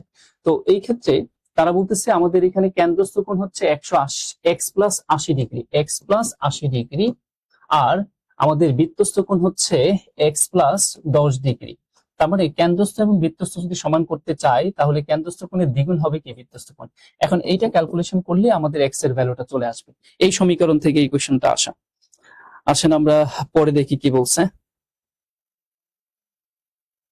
কোন বৃত্তের উপচাপের অন্তর্লিখিত কোণ কি কোণ? মানে বৃত্তের উপচাপে, সাপোজ এই হচ্ছে একটি বৃত্ত ও কেন্দ্র বিশিষ্ট, তার এ বি এই হচ্ছে একটি উপচাপ, এ বি হচ্ছে একটি উপচাপ। এই উপচাপে যে উৎপন্ন কোণ, সেই উৎপন্ন কোণকে কি বলা হয়? এখানে কি বলছে আমাদের? উপচাপ না, নট অধিচাপে বলছে। তার মানে আমরা অধিচাপের ক্ষেত্রে যদি চিন্তা করি, সাপোজ এই হচ্ছে আমাদের একটি বৃত্ত, তাহলে এ এবং বি এই হচ্ছে উপচাপ আর এই দিক দিয়ে হচ্ছে কি অধিচাপ। তার মানে অধিচাপে উৎপন্ন কোণ যেটা, অধিচাপে উৎপন্ন কোণ সবসময় কি হয়? সূক্ষ্ম কোণ হয়। অধিচাপে উৎপন্ন কোণ সবসময় কি হবে? সূক্ষ্ম কোণ হবে। ওকে, তারপরে আসি কি বলছে দেখি। কোন বৃত্তের উপচাপে অন্তর্লিখিত কোণ কি? উপচাপ মানে এবার আমরা আসি উপচাপের ক্ষেত্রে। সাপোজ এই হচ্ছে আমাদের ও কেন্দ্র বিশিষ্ট একটি বৃত্ত, তার এই এ এবং বি এই হচ্ছে একটি উপচাপ। এই উপচাপে উৎপন্ন কোণ, তার মানে আমরা এই উপচাপে যদি কোণ উৎপন্ন হয় সেই কোণটাকে কি বলা হয়? সেটাকে অবশ্যই স্থূল কোণ বলা হবে, ঠিক আছে? তাহলে উপচাপে হয় স্থূল কোণ আর অধিচাপে হয় হচ্ছে কি? অধিচাপে হবে হচ্ছে সূক্ষ্ম কোণ। এবার আসেন, কোন বৃত্তের ব্যাসের উপর দণ্ডায়মান অর্ধবৃত্তস্থ কোণটি কিরূপ হবে আমাদের কাছে সেটা জানতে চাওয়া হয়েছে। সমকোণ। বৃত্তের ব্যাসার্ধের উপর দণ্ডায়মান, বৃত্তের যে ব্যাস আছে, এই হচ্ছে একটা বৃত্ত, সাপোজ তার ও কেন্দ্র বিশিষ্ট, এখন এখানে একটা কি আছে? ব্যাস। এখন এই ব্যাসের আমাদের যে অর্ধবৃত্তস্থ কোণ, এই অর্ধবৃত্তস্থ কোণ কত? আমরা জানি অর্ধবৃত্তস্থ কোণ অলওয়েজ কি হয়? 90 ডিগ্রি বা এক সমকোণ হয়। উপস্থাপে স্থূলকোণ, ঠিক আছে? অধিচাপে সূক্ষ্মকোণ। ওকে, নেক্সট কোশ্চেন কি বলছে দেখি, বৃত্তের অন্তর্লিখিত সমবাহু ত্রিভুজের একটি বাহু বর্ধিত করলে বহিস্থ কোণ উৎপন্ন হয় তার পরিমাপ কত? সাপোজ এই হচ্ছে একটা বৃত্ত, এই বৃত্তের ভিতর একটি সমবাহু ত্রিভুজ অঙ্কন করা আছে, সমবাহু ত্রিভুজ। এই সমবাহু ত্রিভুজে তার একটি বাহুকে যদি বর্ধিত করা হয় তাহলে এই যে বহিস্থ কোণ, সেই বহিস্থ কোণের মান কত? আমরা জানি সমবাহুর ত্রিভুজের প্রত্যেকটির অন্তঃস্থ কোণ হচ্ছে 60 ডিগ্রি, আর বহিস্থ কোণ অলওয়েজ কত ডিগ্রি হয়? 120 ডিগ্রি হয়। তাহলে উৎপন্ন বহিস্থ কোণ যেটা হবে সেটা হচ্ছে 120 ডিগ্রি। এবার আমরা সমীকরণের কিছু কোশ্চেন দেখতে পাচ্ছি। কোন বৃত্তের, আচ্ছা সমীকরণের কোশ্চেনটা খুব ইজি ছিল, এগুলো পারবেন। এইখানে দেখেন কি বলছে, কোন বৃত্তের ক্ষেত্রফল 25 গুণ বৃদ্ধি পেলে তার ব্যাসার্ধ কত গুণ বৃদ্ধি পাবে? ক্ষেত্রফল যদি 25 গুণ বৃদ্ধি পায় তাহলে তার ব্যাসার্ধ যেটা হবে সেটা হচ্ছে তার বর্গমূল, তার মানে কত? 5। ঠিক আছে, তো এরকম আমাদের আরো কিছু কোশ্চেন ছিল এই বৃত্ত রিলেটেড এবং আয়তক্ষেত্র রিলেটেড এবং চতুর্ভুজ রিলেটেড। আমাদের মূল কাজ আজকে যেটা ছিল সেটা হচ্ছে আপনাদের সাথে পরিমাপের এই মিলিয়ন বিলিয়নের হিসাবগুলো নিয়ে কিছু ডিল করা। আমরা আপনাদের এইটা একটু ক্লিয়ার করার চেষ্টা করলাম। ঠিক আছে, তাহলে আপনারা যে কাজটা করবেন, অবশ্যই যে জিনিসগুলো সহজে পারেন সেগুলো আগে দাগাবেন, সময় নষ্ট করবেন না। বড় বড় ম্যাথগুলোর ক্ষেত্রে আপনি যেটা এক দেখাই পাচ্ছেন সেগুলো আগে করে নেবেন, এবং পরিশেষে গিয়া যে ম্যাথগুলো আপনার কঠিন মনে হচ্ছিল কিন্তু আপনি ট্রাই করলে পারবেন, যেহেতু আপনি বেশ সময় পাচ্ছেন, অন্যান্য পরীক্ষাগুলোর চাইতেও এখানে সময়টা বেশি থাকে। সুতরাং ম্যাথটাকে আপনারা যত বেশি করতে পারবেন আপনার চাকরির সম্ভাবনা তত বাড়বে, কারণ ওই জায়গায় সময় যখন বেশি থাকবে তখন আপনি সবচেয়ে বেশি কাজে লাগাইতে পারবেন ম্যাথ কোয়েশ্চেন সলভ করার ক্ষেত্রে। আর ওই জিকে, বাংলা, ইংলিশ এইগুলোর ক্ষেত্রে আপনি পারলে করতে পারবেন, আদারওয়াইজ পারবেন না, কারণ এটা আপনার মুখস্থ না থাকলে পারবেন না। কিন্তু ম্যাথ এমন জিনিস যেটা আপনার কনসেপ্ট জানা থাকলে আপনি চাইলে সময় পাইলে সমাধান করতে পারবেন। সুতরাং ওইভাবে করার চেষ্টা করবেন। সবাই ভালো থাকবেন, আল্লাহ হাফেজ, আসসালামু আলাইকুম।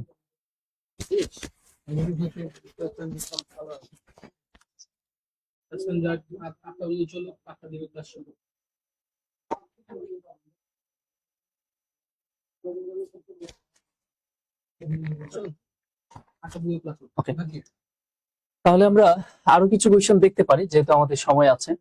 এখানে দেখেন তারা কি বলছে, এ সি সমান বি স্কোয়ার হলে আমাদের এখানে জানতে চাওয়া হয়েছে A square plus B square অনুপাত B square plus C square এর মান কত সেটা জানতে চাওয়া হয়েছে। তো খেয়াল করে দেখেন এখানে আমরা এ স্কোয়ার প্লাস বি স্কোয়ার একটা মান আছে কত? এসি, সেটা আমরা বসিয়ে দিই এখানে এসি অনুপাত, এবার আসেন বি স্কোয়ার এর মান আমরা এবারও বসাই দিই এসি প্লাস এখানে কি আছে? C square. এবার আমরা এখান থেকে কি কমন নিতে পারি? এখান থেকে আমাদের এ কমন যায়, থাকে হচ্ছে 1 প্লাস সি। আর এখান থেকে আমরা কি কমন নিতে পারছি? এখান থেকে আমরা সি কমন নিতে পারছি, তাহলে এখানে কি থাকছে? 1 প্লাস সি। এবার দেখেন উভয় পাশ থেকে 1 প্লাস সি যদি রিমুভ করে দেই তাহলে এ অনুপাত সি, তাহলে আমাদের আনসারটা কি হবে?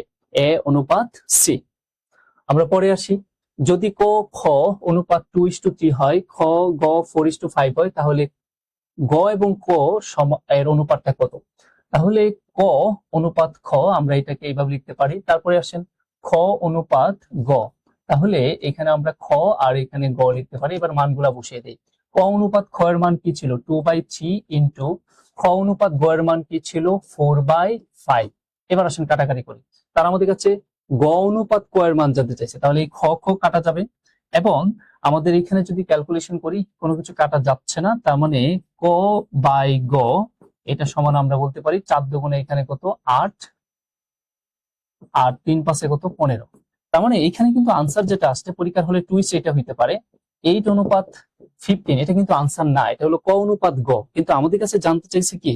গ অনুপাত ক। পরীক্ষার হলে এই ভুলটা হতে পারে, এই জায়গায় একটু খেয়াল রাখবেন। অনুপাত ক্যালকুলেশনটা সহজ ছিল কিন্তু আপনার কি করছে, ওই জায়গায় একটু টুইস্ট করেছে, গটা আগে রাখছে। আবার দেখেন আনসার, যে ভুল আনসার করবেন সেটা আবার অপশন সহজে খুব দ্রুত রেখে দিচ্ছে, কোথায়? খতে রেখে দিচ্ছে, তাহলে আপনার কাছে মনে হইতে পারে ওইটা আনসার। তো এইরকম টুইস্ট পরীক্ষার হলে আপনি পাবেন।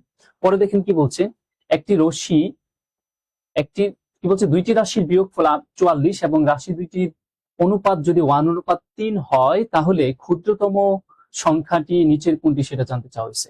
তার মানে এখানে আমরা খুব দ্রুত যদি করতে চাই তাহলে নিচে হবে অনুপাত দ্বয়ের যোগফল, উপরে যেহেতু ক্ষুদ্রতম সংখ্যা জানতে চাওয়া হয়েছে এবং দুইটি রাশির কি দেওয়া আছে? বিয়োগফল দেওয়া আছে, তাহলে আমরা আরো ফাস্ট করতে পারি, সেটা হচ্ছে 3x - x ওকে, এই যে দুইটা রাশি, এটাকে আমি এক্স ধরে নিলাম, এটাকেও এক্স ধরে নিলাম, তার মানে 1x আর 3x এই দুইটা যদি আমি বিয়োগ করি তাহলে সেই বিয়োগ ফলটা কত হবে? 44 বলছে তারা। তাহলে এটা ক্যালকুলেশন করলে আমাদের এখানে কত আসে? 2x সমান 44 যদি হয় তাহলে x এর ভ্যালুটা কত আসে? 22। এখন ক্ষুদ্রতম সংখ্যা মানে কি? 1x, যেটা আমি x ধরেছি, তাহলে x এর ভ্যালু কত পেয়েছি? 22। তাহলে আনসারটা কি হবে? 22। এগুলো হচ্ছে 9-10 এর বইয়ের কোশ্চেন, একদম সরাসরি। তো ওই কোশ্চেন গুলো আপনার পরীক্ষা আসার সম্ভাবনা বেশি। আসলে আমরা তারপরে দেখি কি বলছে। নেক্সট আমরা যেটা দেখতে পাচ্ছি সেটা হচ্ছে যে 7, 3, 7, 9 এর চতুর্থ সমানুপাতিকটা কত সেটা জানতে চাওয়া হয়েছে। তার মানে সমানুপাতিক 3/7 9/x, আমরা জানি না চতুর্থ সমানুপাতিকটা কত হবে, তাহলে সেটা ধরে নিলাম x। এবার আর গুণ করেন, আমরা একটু কেটে নেই, 3 দিয়ে এখানে কাটলে 3 3 9, অতএব 3 7 কত? 21 x এর ভ্যালু। খুব দ্রুত যদি করতে চান, ঠিক আছে, চতুর্থ সমানুপাতিকের কথা বলা হচ্ছে। তারপরে 1/2, 2/3, 3/4 অনুক্রমটি সাধারণ পদ নিচের কোনটি? তার মানে এখানে আপনি খেয়াল করে দেখেন, n হচ্ছে স্বাভাবিক সংখ্যা। এখন n এর মান এখানে 1 2 3 ডট ডট ডট এগুলো আসতে পারে। এই জায়গায় আমরা কোথায় n এর মান 1 2 3 বসাইলে এইগুলো পেতে থাকবো? দেখেন প্রথম পদ, আমরা যদি অপশন শেষেরটা নিয়ে কাজ করি, এগুলো হচ্ছে অপশন টেস্টের ম্যাথ। অপশন শেষেরটা যদি ধরে কাজ করি, n এর মান যদি আমি 1 বসাই তাহলে 1 + 1 সমান কত আসতেছে? 1/2। দেখেন আমার প্রথম পদটা কিন্তু আমরা পেয়ে গেলাম। এবার n এর মান যদি আমরা 2 বসাই, দেখি দ্বিতীয় পদ আসে কিনা। তার মানে এখানে যদি আমরা 2 বসাই তাহলে 2 + 2 ডিভাইডেড 2 + 1 দ্যাট মিন্স 2/3। বোঝাই যাচ্ছে আমাদের পরের পদটাও চলে আসছে। ঠিক একইভাবে n এর মান যদি 4 বসাই তাহলে এটা চলে আসবে। তার মানে এই যে অনুক্রমটা দেখতে পাচ্ছেন, এর যে সাধারণ পদ, এই সাধারণ পদটা আসলে n ডিভাইডেড n + 1 ছিল। ওকে, ঘ বলেছেন। নেক্সট আসি আমরা, পরে দেখি কি বলছে। স্বাভাবিক জোড় সংখ্যার n-তম পদ নিচের কোনটি? স্বাভাবিক জোড় সংখ্যার n-তম পদ আমরা জানি 2 4 6 ডট ডট ডট ডট, এটা যদি হয় তাহলে তার সাধারণ পদ যেটা সেটা হচ্ছে 2n। আর n মানে তো আমরা বুঝতে পারছি 1 2 3। এখন আপনি এই n এর জায়গায় যদি 1 বসান তাহলে 2 পাচ্ছেন, দেখেন প্রথম পদটা পেয়ে গেলেন। n এর মান যদি আপনি 2 বসান তাহলে কত পাচ্ছেন? 4, দেখেন দ্বিতীয় পদটা পেয়ে গেলেন। n এর মান যদি আপনি এবার 3 বসান তাহলে কত পাচ্ছেন? 6, দেখেন আপনি আপনার তৃতীয় পদটা পেয়ে যাচ্ছেন। তার মানে আমরা বলতেই পারি এইখানে আমাদের স্বাভাবিক জোড় সংখ্যার n-তম পদ নিচের কোনটি, দ্যাট মিন্স সাধারণ পদ কোনটি, সেটা হচ্ছে 2n। ওকে, নেক্সট আসেন দেখি কি বলছে। সবাই একটু ক্লাসটা শেয়ার এবং মেনশন করেন যাতে করে আমরা সবাই মিলেই করতে পারি। এবার আপনার আনসার খুব দ্রুত করতে পারবেন। এবার দেখেন বলছে নিচের কোনটি অনুক্রম, এটা অনেকের হয়তো কষ্ট হতে পারে। নিচের কোনটি অনুক্রম? অনুক্রম যদি হয় তাহলে দেখেন এখানে আমার 3 হয়েছে, পার্থক্য কত? 2, এখানে কত? 2, এখানেও কত? 2 এবং ডট ডট এটা চলতেছে। তাহলে এটা আমাদের এখানে কি হবে? একটি অনুক্রম। এখানে দেখেন পার্থক্য কত? 2, এখানেও আমাদের পার্থক্য কত? 2, এখানে পার্থক্য কত? এখানে লিমিট হয়ে গেছে, তাহলে সেটা হবে না, চলতে থাকবে। আসলে আমরা পরে দেখি কি বলছে। 2 4 6 অনুক্রমটি সাধারণ পদ নিচের কোনটি? 2 4 6 এটাও আমরা বুঝতে পারছি এটা হচ্ছে কি? স্বাভাবিক জোড় ক্রমিক সংখ্যার অনুক্রম। সেটার ক্ষেত্রে আমাদের সাধারণ পদ হবে 2n। ওকে, নেক্সট আসেন দেখি কি বলছে। 1 4 9 অনুক্রমের সাধারণ পদ কোনটি? 1 4 9, দেখেন আপনি এখানে বুঝতেই পারছেন এটা বর্গ হয়ে আগাচ্ছে। n এর মান যদি আমি 1 ধরি, 1 এর বড় করলে 1ই আসবে। n এর মান যদি আমি 2 ধরি, 2 এর বড় করলে কত আসবে? 4 আসবে। দেখেন এখানে কি আছে? 4 আছে। আমি যদি n এর মান 3 ধরি, বড় করলে কত আসবে? 9, দেখেন এখানে কি আছে? 9 আছে। তাহলে এই অনুক্রমের সাধারণ পদ হচ্ছে কি? n square. ওকে, আচ্ছা আমরা পরে দেখি কি বলছে।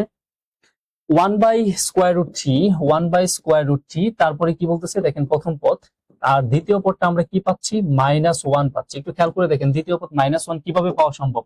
আমরা পূর্বের পদ যেটা আছে সেটা কি 1/3, এই 1/3 কে যদি আরেকটা -1/√3 আরেকটা -1/√3 দ্বারা গুণ করি তাহলে √3 কাটা কি আমরা কি পাচ্ছি? -1। ঠিক একইভাবে তৃতীয় পদটা -1 এর সাথে আরেকটা -√3 যদি গুণ করি তাহলে আমাদের পরেরটা কি হবে? +√3। এখন এই +√3 থাকে যদি আরেকটা -√3 গুণ করি তাহলে আমাদের কি হবে? -3 হবে। তাহলে আমাদের পরের পদ যেটা হবে সেটা হচ্ছে -3।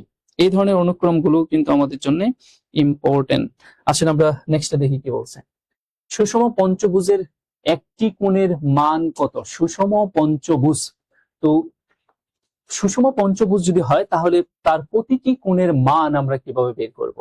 তো সহজ হয়ে হলো পঞ্চভুজ, তার মানে কি 5 মাইনাস এখানে কি 2 বাদ দিতে হয়, ইনটু কি করতে হয়? 180। তাহলে যেটা আসে সেটা হচ্ছে তার ওই বহুভুজের বা ওই সুষম পঞ্চভুজের অন্তস্থ কোণের সমষ্টি, তাকে যদি আমি যেহেতু 5টা কোণ 5 দিয়ে ভাগ দিই, তাহলে আমরা যেটা পাবো সেটা হচ্ছে 3 ইন্টু এখানে কত 180 ডিভাইডেড 5, কাটাকাটি করলে 108 ডিগ্রি। তার মানে প্রতিটি অন্তস্থ কোণের মান হবে 108 ডিগ্রি।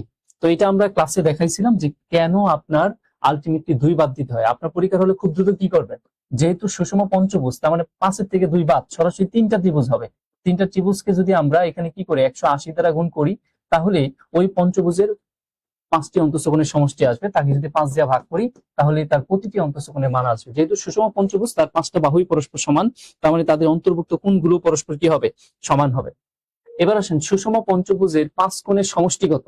কিছুক্ষণ আগে যেটা বললাম, সুষম পঞ্চভুজ তার 5 কোণের সমষ্টি আপনি সূত্র ছাড়া কিভাবে করবেন, এই শীর্ষ কোণটাকে ধরে এটা যদি যোগ করেন তাহলে এখানে একটা ত্রিভুজ পাবেন, এটা ধরে এখানে যদি যোগ করেন এখানে আরেকটি ত্রিভুজ পাবেন, এখানে আরেকটি ত্রিভুজ পাবেন। মোট কয়টা ত্রিভুজ হচ্ছে 3টা।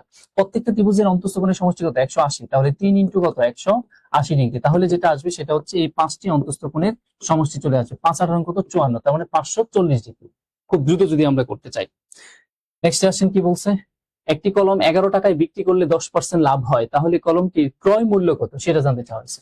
এই 11 টাকা হচ্ছে কি বিক্রয় মূল্য, এতে করে আমার কি হয় 10% লাভ হয়। তাহলে আমরা যদি ক্রয় মূল্য বের করতে চাই, তার মানে এই 11 টাকাকে যদি আমরা 10% লাভ মানে কি 110% দিয়ে ভাগ করি, তাহলে 100টা উপরে গুণ হবে। এবার ক্যালকুলেশন করে দিলে আমাদের যেটা আসবে সেটাই হচ্ছে এই 0 0 কেটে দেন, 11 11 কেটে দেন, তার মানে 10 টাকা আমাদের কি ছিল ক্রয় মূল্য। পরীক্ষার হলে খুব দ্রুত ক্যালকুলেশন করা ওইটাই হচ্ছে এটা। এবার আসলে আমরা পরে দেখি, এখানে কোনো বিশ্লেষণ হবে না, খুব দ্রুত আপনি কিভাবে আনসার করবেন। এবার মিষ্টির উপর ভ্যাট X% হলে পি টাকা মিষ্টির দাম কত হবে। তার মানে পি টাকার মিষ্টির দাম কত হবে, মানে মিষ্টির উপর আপনার ভ্যাট দিতে হচ্ছে কত পার্সেন্ট X%, তাহলে পি টাকার মিষ্টির দাম আলটিমেটলি কত দাঁড়াবে। পি টাকার মিষ্টির দাম আলটিমেটলি যেটা দাঁড়াবে সেটা হচ্ছে মিষ্টির রিয়েল প্রাইসটা কত, পি টাকা প্লাস তার সাথে X% ভ্যাট দিতে হবে। তার মানে কার X%, পি এরই X% মানে কি X/100। এবার যদি এটাকে আমরা ক্যালকুলেশন করি তাহলে যেটা দাঁড়ায় সেটা হচ্ছে PX ডিভাইডেড 100। আমরা যদি এইটা পাই তাহলে এইটা আনসার, আদারওয়াইজ পি কমন নিয়ে আনসার হবে। আমরা দেখতে পাচ্ছি এইটাই আনসার। তার মানে আপনার ওই মিষ্টির দাম দাঁড়াবে হচ্ছে P প্লাস PX ডিভাইডেড 100। পরে আসেন, রুকন একটি পণ্য কিনলো, ওকে ফাইন, যার মূল্য 220 টাকা প্লাস 15% ভ্যাট, তার সাথে আরো 15% ভ্যাট দিতে হবে। তাহলে পণ্যটি কিনতে তাকে কত টাকা দিতে হবে সেটা জানতে চাওয়া হচ্ছে। তার মানে 15% ভ্যাট যদি দেওয়া হয়, তাহলে সরাসরি আমরা এই যে 220 আছে তার সাথে আমরা 115% বের করে ফেলি। 115% বের করলে যেটা আসবে আমাদের সেটাই আনসার হয়ে যাবে। ঠিক আছে, তার মানে এখানে 253 যেটা দেখতে পাচ্ছি সেটাই আনসার হবে। নেক্সটে আসি, একটি দ্রব্য ক্রয় মূল্যের সমান লাভ করায় বিক্রয় মূল্য পাওয়া গেল, ক্রয় মূল্যের সমান লাভ করছে। তার মানে ক্রয় মূল্য যদি X টাকা হয় তাহলে লাভটাও কত করছে X টাকা, তাহলে যেটা পাওয়া যাবে সেটা হচ্ছে বিক্রয় মূল্য, আর সেটা সমান কত বলা আছে 390। এখন বলছে দ্রব্যটির ক্রয় মূল্য কত, তার মানে এই 2X সমান যদি 390 হয়, তাহলে এটাকে 2 দিয়ে ভাগ করলে আমরা যেটা পাবো সেটাই হচ্ছে এখানে আনসার। তার মানে 3 কে 3, তার মানে এখানে কত 2, তাহলে আমাদের এখানে থাকছে হচ্ছে 1, তার মানে 19, 9 দুগুণে 18, 9, তার মানে 5 দুগুণে 10, তার মানে 195 টাকা হবে পণ্যটির ক্রয় মূল্য। এবার আসেন, শতকরা বার্ষিক 7 টাকা হার সরল মুনাফায় 560 টাকার কত বছরে মুনাফা 273 টাকা হবে সেটা জানতে চাওয়া হয়েছে। তো সরল মুনাফার ক্ষেত্রে আমরা সরাসরি I = PRN এই সূত্রটা অ্যাপ্লাই করে দিব। তো I মানে কি আমার সুদ, তাহলে 273, আর এখানে আমার প্রিন্সিপাল হচ্ছে কত টাকা 650 ইন্টু আমাদের সুদের হার কত 7%, তার মানে 7/100 ইন্টু আমাদের কি n এর মানটা জানতে চাইছে। তাহলে এটা ক্যালকুলেশন করলে আমাদের রেজাল্ট চলে আসবে। তো এটা যদি আমরা ক্যালকুলেশন করি 0 0 কেটে দিলে 5 13 65 আর 2, তার মানে 6 বছর আসবে। n এর ভ্যালুটা কত আসবে 6, n এর ভ্যালুটা আসবে হচ্ছে 6 বছর। তো পরে আসেন দেখি কি বলা আছে, একটি দ্রব্যের ক্রয় মূল্য এ টাকা, দ্রব্যটির 20% লাভে বিক্রয় করলে এর বিক্রয় মূল্য কত টাকা হবে আমাদের কাছে সেটা জানতে চাওয়া হচ্ছে। একটি দ্রব্যের ক্রয় মূল্য কত টাকা বলছে এ টাকা, তো তার সাথে আপনি লাভ করবেন কত পার্সেন্ট 20%, তাহলে কার 20% লাভ করবেন, 20% লাভ করবেন হচ্ছে এ এর 20%, তার মানে a ইন্টু 20% মানে কি b/100, এটাই। তার মানে এটি হচ্ছে দ্রব্যটার ক্রয় মূল্য এ টাকা হলে 20% লাভ করলে তার বিক্রয় মূল্যটা হচ্ছে এটা। এখন এটাকে যদি আমরা ক্যালকুলেশন করি তাহলে যেটা দাঁড়ায় সেটা হচ্ছে এখান থেকে যদি আমরা এটা কমন নিয়ে নিই তাহলে এখানে 1 প্লাস b/100 থাকে। তো এমন করে কোথাও আনসার আছে কিনা? হ্যাঁ, আমরা দেখতে পাচ্ছি এইখানে a ইন্টু 1 প্লাস b/100 আমাদের আনসার এটাই হবে। তো এইগুলা ছিল একটু আপনার ডিফারেন্স ক্যাটাগরি কোশ্চেন, একদম 9-10 এর বইয়ে সরাসরি এই ম্যাথ গুলো আছে। তো এইগুলো আপনাদের জন্য ইম্পর্টেন্ট হতে পারে। নেক্সট আছে আমরা দেখি কি বলছে, যে দুই অঙ্ক বিশিষ্ট একটি সংখ্যার দশক স্থানীয় অঙ্ক একক স্থানীয় অঙ্কের দ্বিগুণ। তার মানে তারা বলছে একক স্থানীয় অঙ্কের দ্বিগুণ হবে কি দশক স্থানীয় অঙ্ক। তার মানে একক স্থানীয় অঙ্কটা যদি আমি x ধরি তাহলে আমার দশক স্থানীয় অঙ্কটা কি হবে 2x হবে।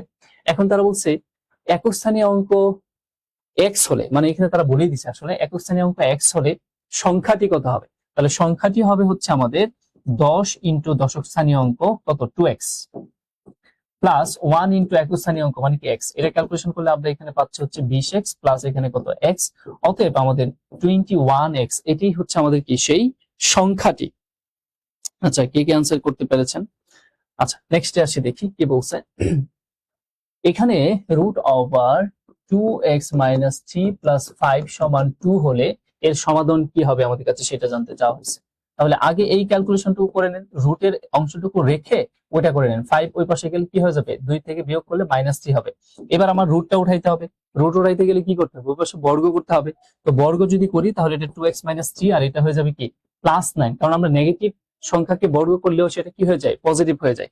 এখন যদি আমরা ক্যালকুলেশন করি সেটা 2x আর এখানে আমাদের কত হয় 6, 2 দিয়া ভাগ দিলে আমাদের জানতে চাওয়া হয়েছিল তাহলে তার সমাধান সেটটা কত।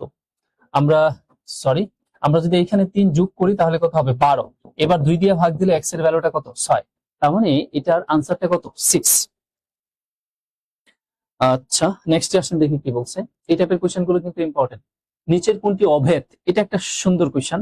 সকল সমীকরণই আসলে আপনার অভেদ না, মানে আবার সকল অভেদ এক প্রকারের সমীকরণ, তাই বলে সকল সমীকরণ অভেদ না। তাহলে সহজ করে অভেদ বলতে আসলে কি বোঝায়, বীজগণিতিক যে সূত্রগুলো আছে সেগুলোই অভেদ। এখন নিচের কোনটি অভেদ, আপনি অপশন লাস্টে যেটা আছে দেখেন x ইন্টু x মাইনাস 5 সমান x স্কোয়ার মাইনাস 5x, দেখেন একই জিনিস, এখানে x এর ভ্যালু যা দেন এখানে আনসার তাই আসবে। ঠিক আছে, এটাই হচ্ছে অভেদ। আমি এটাকে যদি ক্যালকুলেশন করি x স্কোয়ার মাইনাস 5 আর এখানে কি x স্কোয়ার মাইনাস 5x, এখানেও কি মাইনাস 5x, উভয় পাশ কি সেম, তার মানে এটাই একটা অভেদ আর বাকিগুলো কিন্তু অভেদ না, আপনি মিলাইতে পারবেন না। তাহলে এটা মাথায় রাখবেন, সকল অভেদ সমীকরণ হলেও সকল সমীকরণ আবার কি অভেদ না। ঠিক আছে, এটা খুব সুন্দর একটা কোশ্চেন ছিল। এবার দেখেন x কিউব মাইনাস 1/x সমান 4 হলে এর ধ্রুব পদ কোনটি। এটাকে যদি আমরা ক্যালকুলেশন করি তাহলে কি দাঁড়ায়, x লসাগু নিলে এখানে x to the power 4 minus 1 equal 4x, তার মানে এখানে x to the power 4 minus 1 equal 4x। এটাকে যদি এখন আমরা একটু সাজিয়ে লিখি তাহলে x to the power 4 minus 4x minus 1 equal 0, তাহলে ধ্রুবপদটা আসলে এখানে কত -1। ঠিক আছে, ধ্রুবপদটা চলক বর্জিত এখানে রাশি আমরা যেটা দেখতে পাচ্ছি -1, তাহলে ধ্রুবপদটা হবে হচ্ছে -1। নেক্সট আসেন, বীজগণিতীয় প্রতিটি সূত্রই একটি কি, বীজগণিতীয় যত সূত্র আছে যেমন a plus b whole square যদি আমরা বলি a square plus 2ab plus b square, এরকম করে বীজগণিতীয় যত সূত্র আছে ওরা এক প্রকারের কি, ওরা অফকোর্স এক প্রকারের অভেদ। ঠিক আছে, ওরা হচ্ছে এক প্রকারের কি অভেদ, আমি কিছুক্ষণ আগেও বলেছিলাম। আচ্ছা, অভেদ কেন, এটার বিশ্লেষণটা কি এটা আমরা এখন করছি না এখানে, পরে আসেন দেখি কি বলছে। দুই অঙ্ক বিশিষ্ট কোন সংখ্যার দশক স্থানীয় অঙ্ক x, ফাইন, এবং একক স্থানীয় অঙ্ক দশক স্থানীয় অঙ্ক অপেক্ষা 2 বেশি, ওকে, তাহলে সংখ্যাটি কত। দেখেন তারা এখানে বলেই দিয়েছে দশক স্থানীয় অঙ্কটা হচ্ছে কত x, এবং একক স্থানীয় অঙ্ক যেটা হবে, একক স্থানীয় অঙ্ক হবে দশক স্থানীয় অঙ্কের থেকে 2 বেশি, তাহলে সংখ্যাটি কত। তাহলে সংখ্যাটা আমরা কিভাবে দাঁড় করাবো, দশক স্থানীয় অঙ্ক মানে 10 ইন্টু x, একক স্থানীয় অঙ্ক মানে হচ্ছে x প্লাস 2 ইন্টু 1, ওকে, এটা ক্যালকুলেশন করলে 10x প্লাস এখানে x প্লাস 2, তার মানে 11x প্লাস 2, এটাই হচ্ছে আমাদের এখানে কি ওই সংখ্যাটি। আচ্ছা, আমরা তাহলে নেক্সটে আসি। অনেকে এই মুহূর্তে আমাদেরকে কে দেখছেন, আপনারা কমেন্টস করতে পাচ্ছেন কিনা দেখেন যে আনসার গুলো কি হবে। আমি খুব ফাস্ট করাচ্ছি কারণ হচ্ছে আপনাদের সর্বোচ্চ ম্যাথ করিয়ে দেওয়ার প্রচেষ্টা, এখানে যতটুকু করাইতে পারি। এখানে দেখেন একটি শ্রেণীতে, আচ্ছা এখানে আমাদের একটু আছে মিস্টেক আছে ইয়াতে, মানে টাইপিং এ। তলের প্রান্ত হলো, দেখেন তলের যে প্রান্ত, এটা একটা তল, ঠিক আছে, তার যে প্রান্তটা, সেই প্রান্তটাকে কি বলা হয়? রেখা বলা হয়। এগুলাকে কি বলা হবে? রেখা বলা হবে। তার যে প্রান্ত, এগুলাকে রেখা বলা হয়। আচ্ছা, পরে আসি কি বলছে নেক্সটে, ঘনবস্তুর মাত্রা কত? দেখেন এইগুলা প্রাইমারির জন্য খুব ইম্পর্টেন্ট কোয়েশ্চেন, যে ঘনবস্তুর মাত্রা কয়টা? মাত্রা, ঠিক আছে, মাত্রা কাকে বলে? দৈর্ঘ্য, প্রস্থ, উচ্চতা, এগুলা হচ্ছে মাত্রা। তাহলে ঘনবস্তুর মাত্রা হবে কয়টা? তিনটা, দৈর্ঘ্য, প্রস্থ এবং কি উচ্চতা। দৈর্ঘ্য, প্রস্থ এবং কি উচ্চতা, এটাই হচ্ছে ঘনবস্তুর মাত্রা। আসেন আমরা পরে দেখি কি বলছে, যার দৈর্ঘ্য প্রস্থ আছে কিন্তু উচ্চতা নেই তাকে কি বলে? দৈর্ঘ্য আছে আর প্রস্থ আছে কিন্তু কি নাই? উচ্চতা নাই। তাহলে এটাকে কি বলা হবে? তল বলা হবে, তল, ঠিক আছে, ফেজ বা তল বলা হয়। আচ্ছা, নেক্সট আসি, দেখি কি বলছে, একটি বিন্দু থেকে অন্য একটি বিন্দু পর্যন্ত, এই হচ্ছে একটি বিন্দু, এখান থেকে অন্য আরেকটি বিন্দু পর্যন্ত কয়টি সরলরেখা আঁকা যায়? আপনি বলেন, এই বিন্দু থেকে এই বিন্দু পর্যন্ত আপনি কয়টা সরলরেখা আঁকতে পারবেন? একটি সরলরেখা আঁকতে পারবেন, ঠিক আছে, একটি সরলরেখা অঙ্কন করা যায়। নেক্সটে আসি, 20 ডিগ্রি কোণের সম্পূরক কোণের অর্ধেক সমান কত? 20 ডিগ্রি কোণের সম্পূরক কোণের অর্ধেক কত? আচ্ছা, 20 ডিগ্রি কোণের সম্পূরক কোণটা আগে বের করি।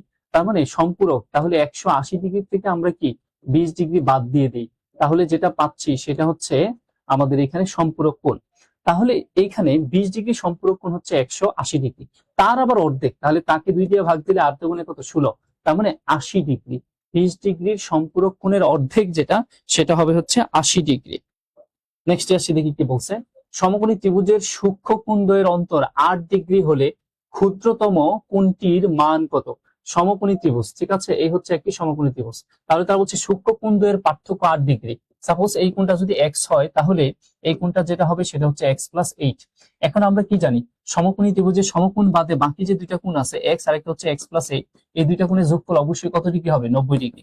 তো এটা ক্যালকুলেশন করলে আমরা কি পাচ্ছি? 2x ইকুয়াল এখানে 72।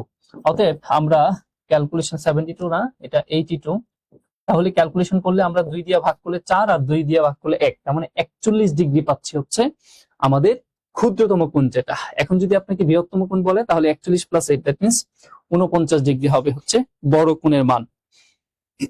আচ্ছা, অনেকে শুধু ক্লাস দেখছেন, কিন্তু হয়তো এত ফাস্ট করানোর কারণে কেউ কমেন্টস করতে পাচ্ছেন বলে মনে হয়। হ্যাঁ, 41 বলেছেন রিয়াত, ওকে, থ্যাংক ইউ। পরে আসেন, দেখি কি বলছে, 45 ডিগ্রি কোণের বিপ্রতীপ কোণ কত?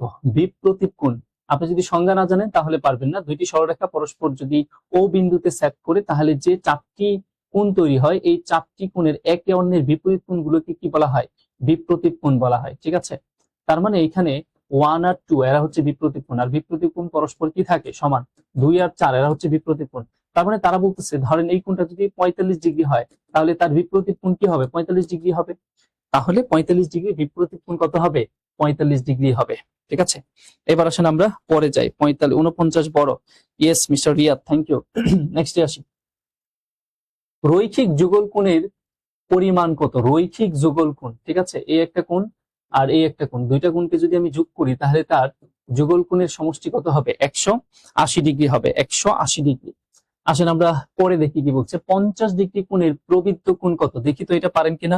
50 ডিগ্রি কোণের প্রবৃদ্ধ কোণ, একটু কমেন্টস করার চেষ্টা করেন যে 50 ডিগ্রি কোণের প্রবৃদ্ধ কোণ কত, এটা আপনাদের পারেন কিনা। পরীক্ষায় যদি এই কোশ্চেন আসে, খুব বেশি বাজারে এই কোশ্চেনটা দেখা যায় না। 50 ডিগ্রি কোণের প্রবৃদ্ধ কোণ কত? প্রবৃদ্ধ কোণ, প্রবৃদ্ধ কোণ মানে কি? 180 চাইতে বড় কিন্তু 360 এর চাইতে ছোট, তাই না?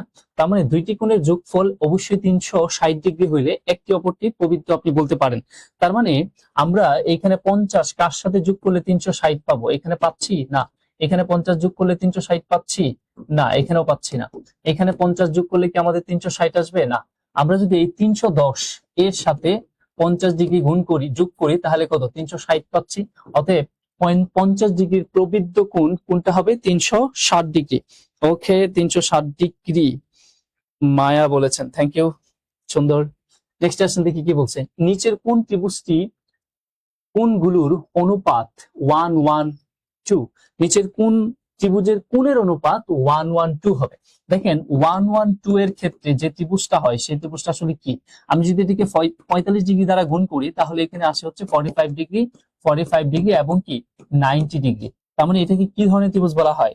এটা সমকোণী, শুধু সমকোণী না, সমকোণী সমদ্বিবাহু ত্রিভুজ। দ্যাট মিন্স এটাও 45 ডিগ্রি, এটাও, এই কোণটাও 45 ডিগ্রি। সুতরাং এই দুইটা বাহু পরস্পর সমান। আর এই ত্রিভুজটাকে যেটাকে বলা হয় সেই ত্রিভুজটার নাম হচ্ছে সমকোণী সমদ্বিবাহু ত্রিভুজ। এটা অপশন দেখলেই বোঝা যায়। ইয়েস মিস্টার রিয়াদ, ঠিক আছে। তার মানে এটা যেটা হবে সেটা হচ্ছে সমকোণী সমদ্বিবাহু ত্রিভুজ। নেক্সটে আসি। নেক্সট কি আমাদের মোটামুটি এই ছিল, আপনাদের সাথে খুব দ্রুত কিছু ম্যাথ করানোর চেষ্টা করলাম যাতে করে আপনারা এই টাইপের কোশ্চেন গুলো আসলে পরীক্ষায় খুব দ্রুত আনসার করতে পারেন। এখন আমি আপনারা চাইলে কিছু সূত্র লিখে দিতে পারি। আসেন আপনাদের এই সূত্রগুলো মাথায় রাখার চেষ্টা করেন। সেটা হচ্ছে আমাদের কঠিন সূত্রগুলো আগে বলি। যেটা বলা যেতে পারে, আয়তকার ঘনবস্তুর সমগ্র তলের ক্ষেত্রফল, আয়তকার ঘনবস্তুর সমগ্র তলের ক্ষেত্রফল, সেটা যেটা হবে আয়তকার ঘনবস্তুর সমগ্র তলের ক্ষেত্রফল 2 into ab plus BC plus CA বর্গ একক। আয়তকার ঘনবস্তুর আয়তন বা ভলিউম যেটাকে বলে আয়তন, সেটা হচ্ছে এ বি সি, দৈর্ঘ্য ইন্টু প্রস্থ ইন্টু ঘন একক, এটা হবে বর্গ একক, আর এরা হচ্ছে ঘন একক সূত্রের কথা যদি বলেন। তারপরে আসেন এটার আয়তকার ঘনবস্তুর কর্ণ কি হবে, root over a square plus B square plus C square.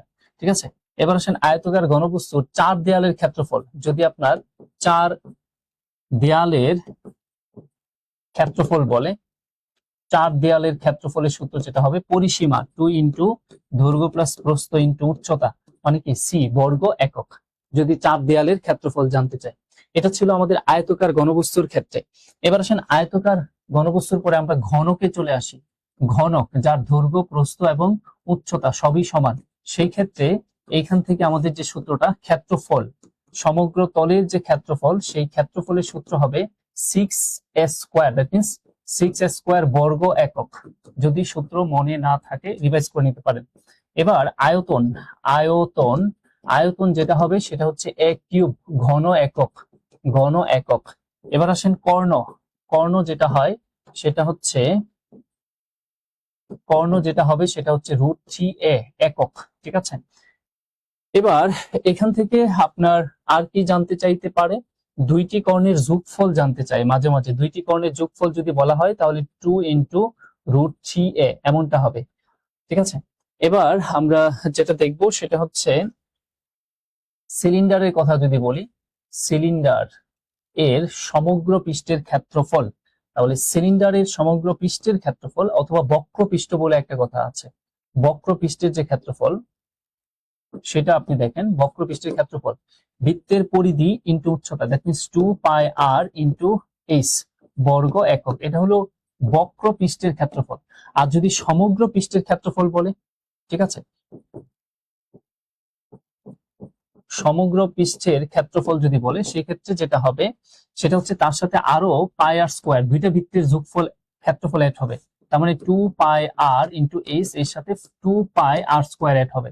এখানে দেখেন 2 কমন নিলে আমাদের কি কি কমন যায়, 2 কমন যায়, পাই কমন যায়, আর কমন যায়। ঠিক আছে, তাহলে থাকে হচ্ছে এইচ প্লাস আর। তার মানে সমগ্র পৃষ্ঠের ক্ষেত্রফল হবে 2 pi R into H plus আর বর্গ একক। আমি সবগুলো সূত্র আপনাদের একসাথে লিখে দিচ্ছি। আচ্ছা, সমকোণী সমদ্বিবাহু ত্রিভুজ, মূল এনআইডি কার্ড না থাকলে পরীক্ষা দেওয়া যাবে? এনআইডি কার্ড নিয়ে যাবেন। আচ্ছা, এবার আসেন তারা কি আয়তন আমরা বের করতে পারি। আয়তন মানে হচ্ছে কি, ভূমির যে বেসটা থাকে তার ক্ষেত্রফলের সাথে উচ্চতা গুণ করলে হয়। তাহলে ভূমিটা কি বৃত্ত মানে কি পাই আর স্কয়ারের সাথে উচ্চতা গুণ করলে তার কি পাবেন, আয়তন পাবেন।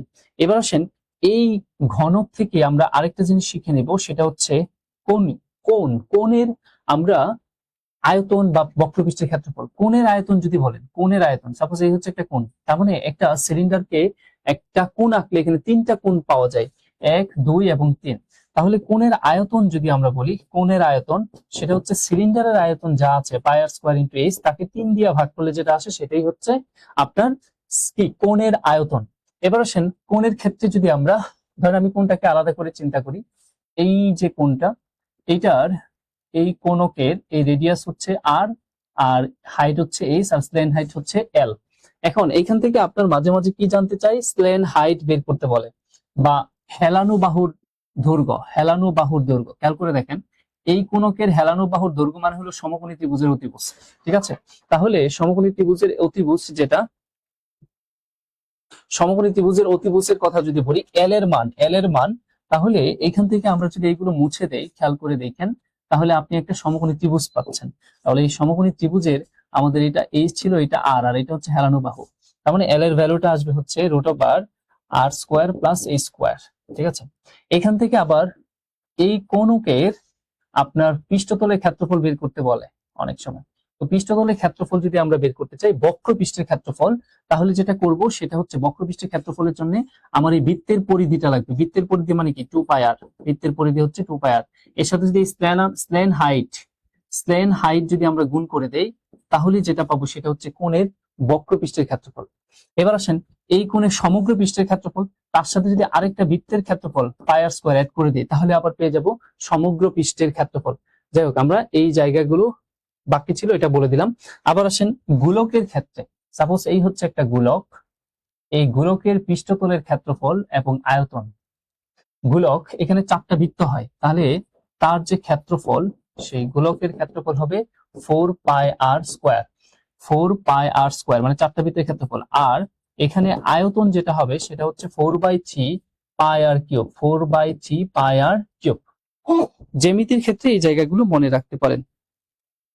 আচ্ছা, ঠিক আছে, তাহলে আজকে এই পর্যন্তই। আমরা কিছু সূত্র অ্যানালাইসিস করে দিলাম আপনাদের। সবাই ভালো থাকবেন, আল্লাহ হাফেজ। ইনশাল্লাহ দেখা হবে আগামী কালকে পরীক্ষার পর।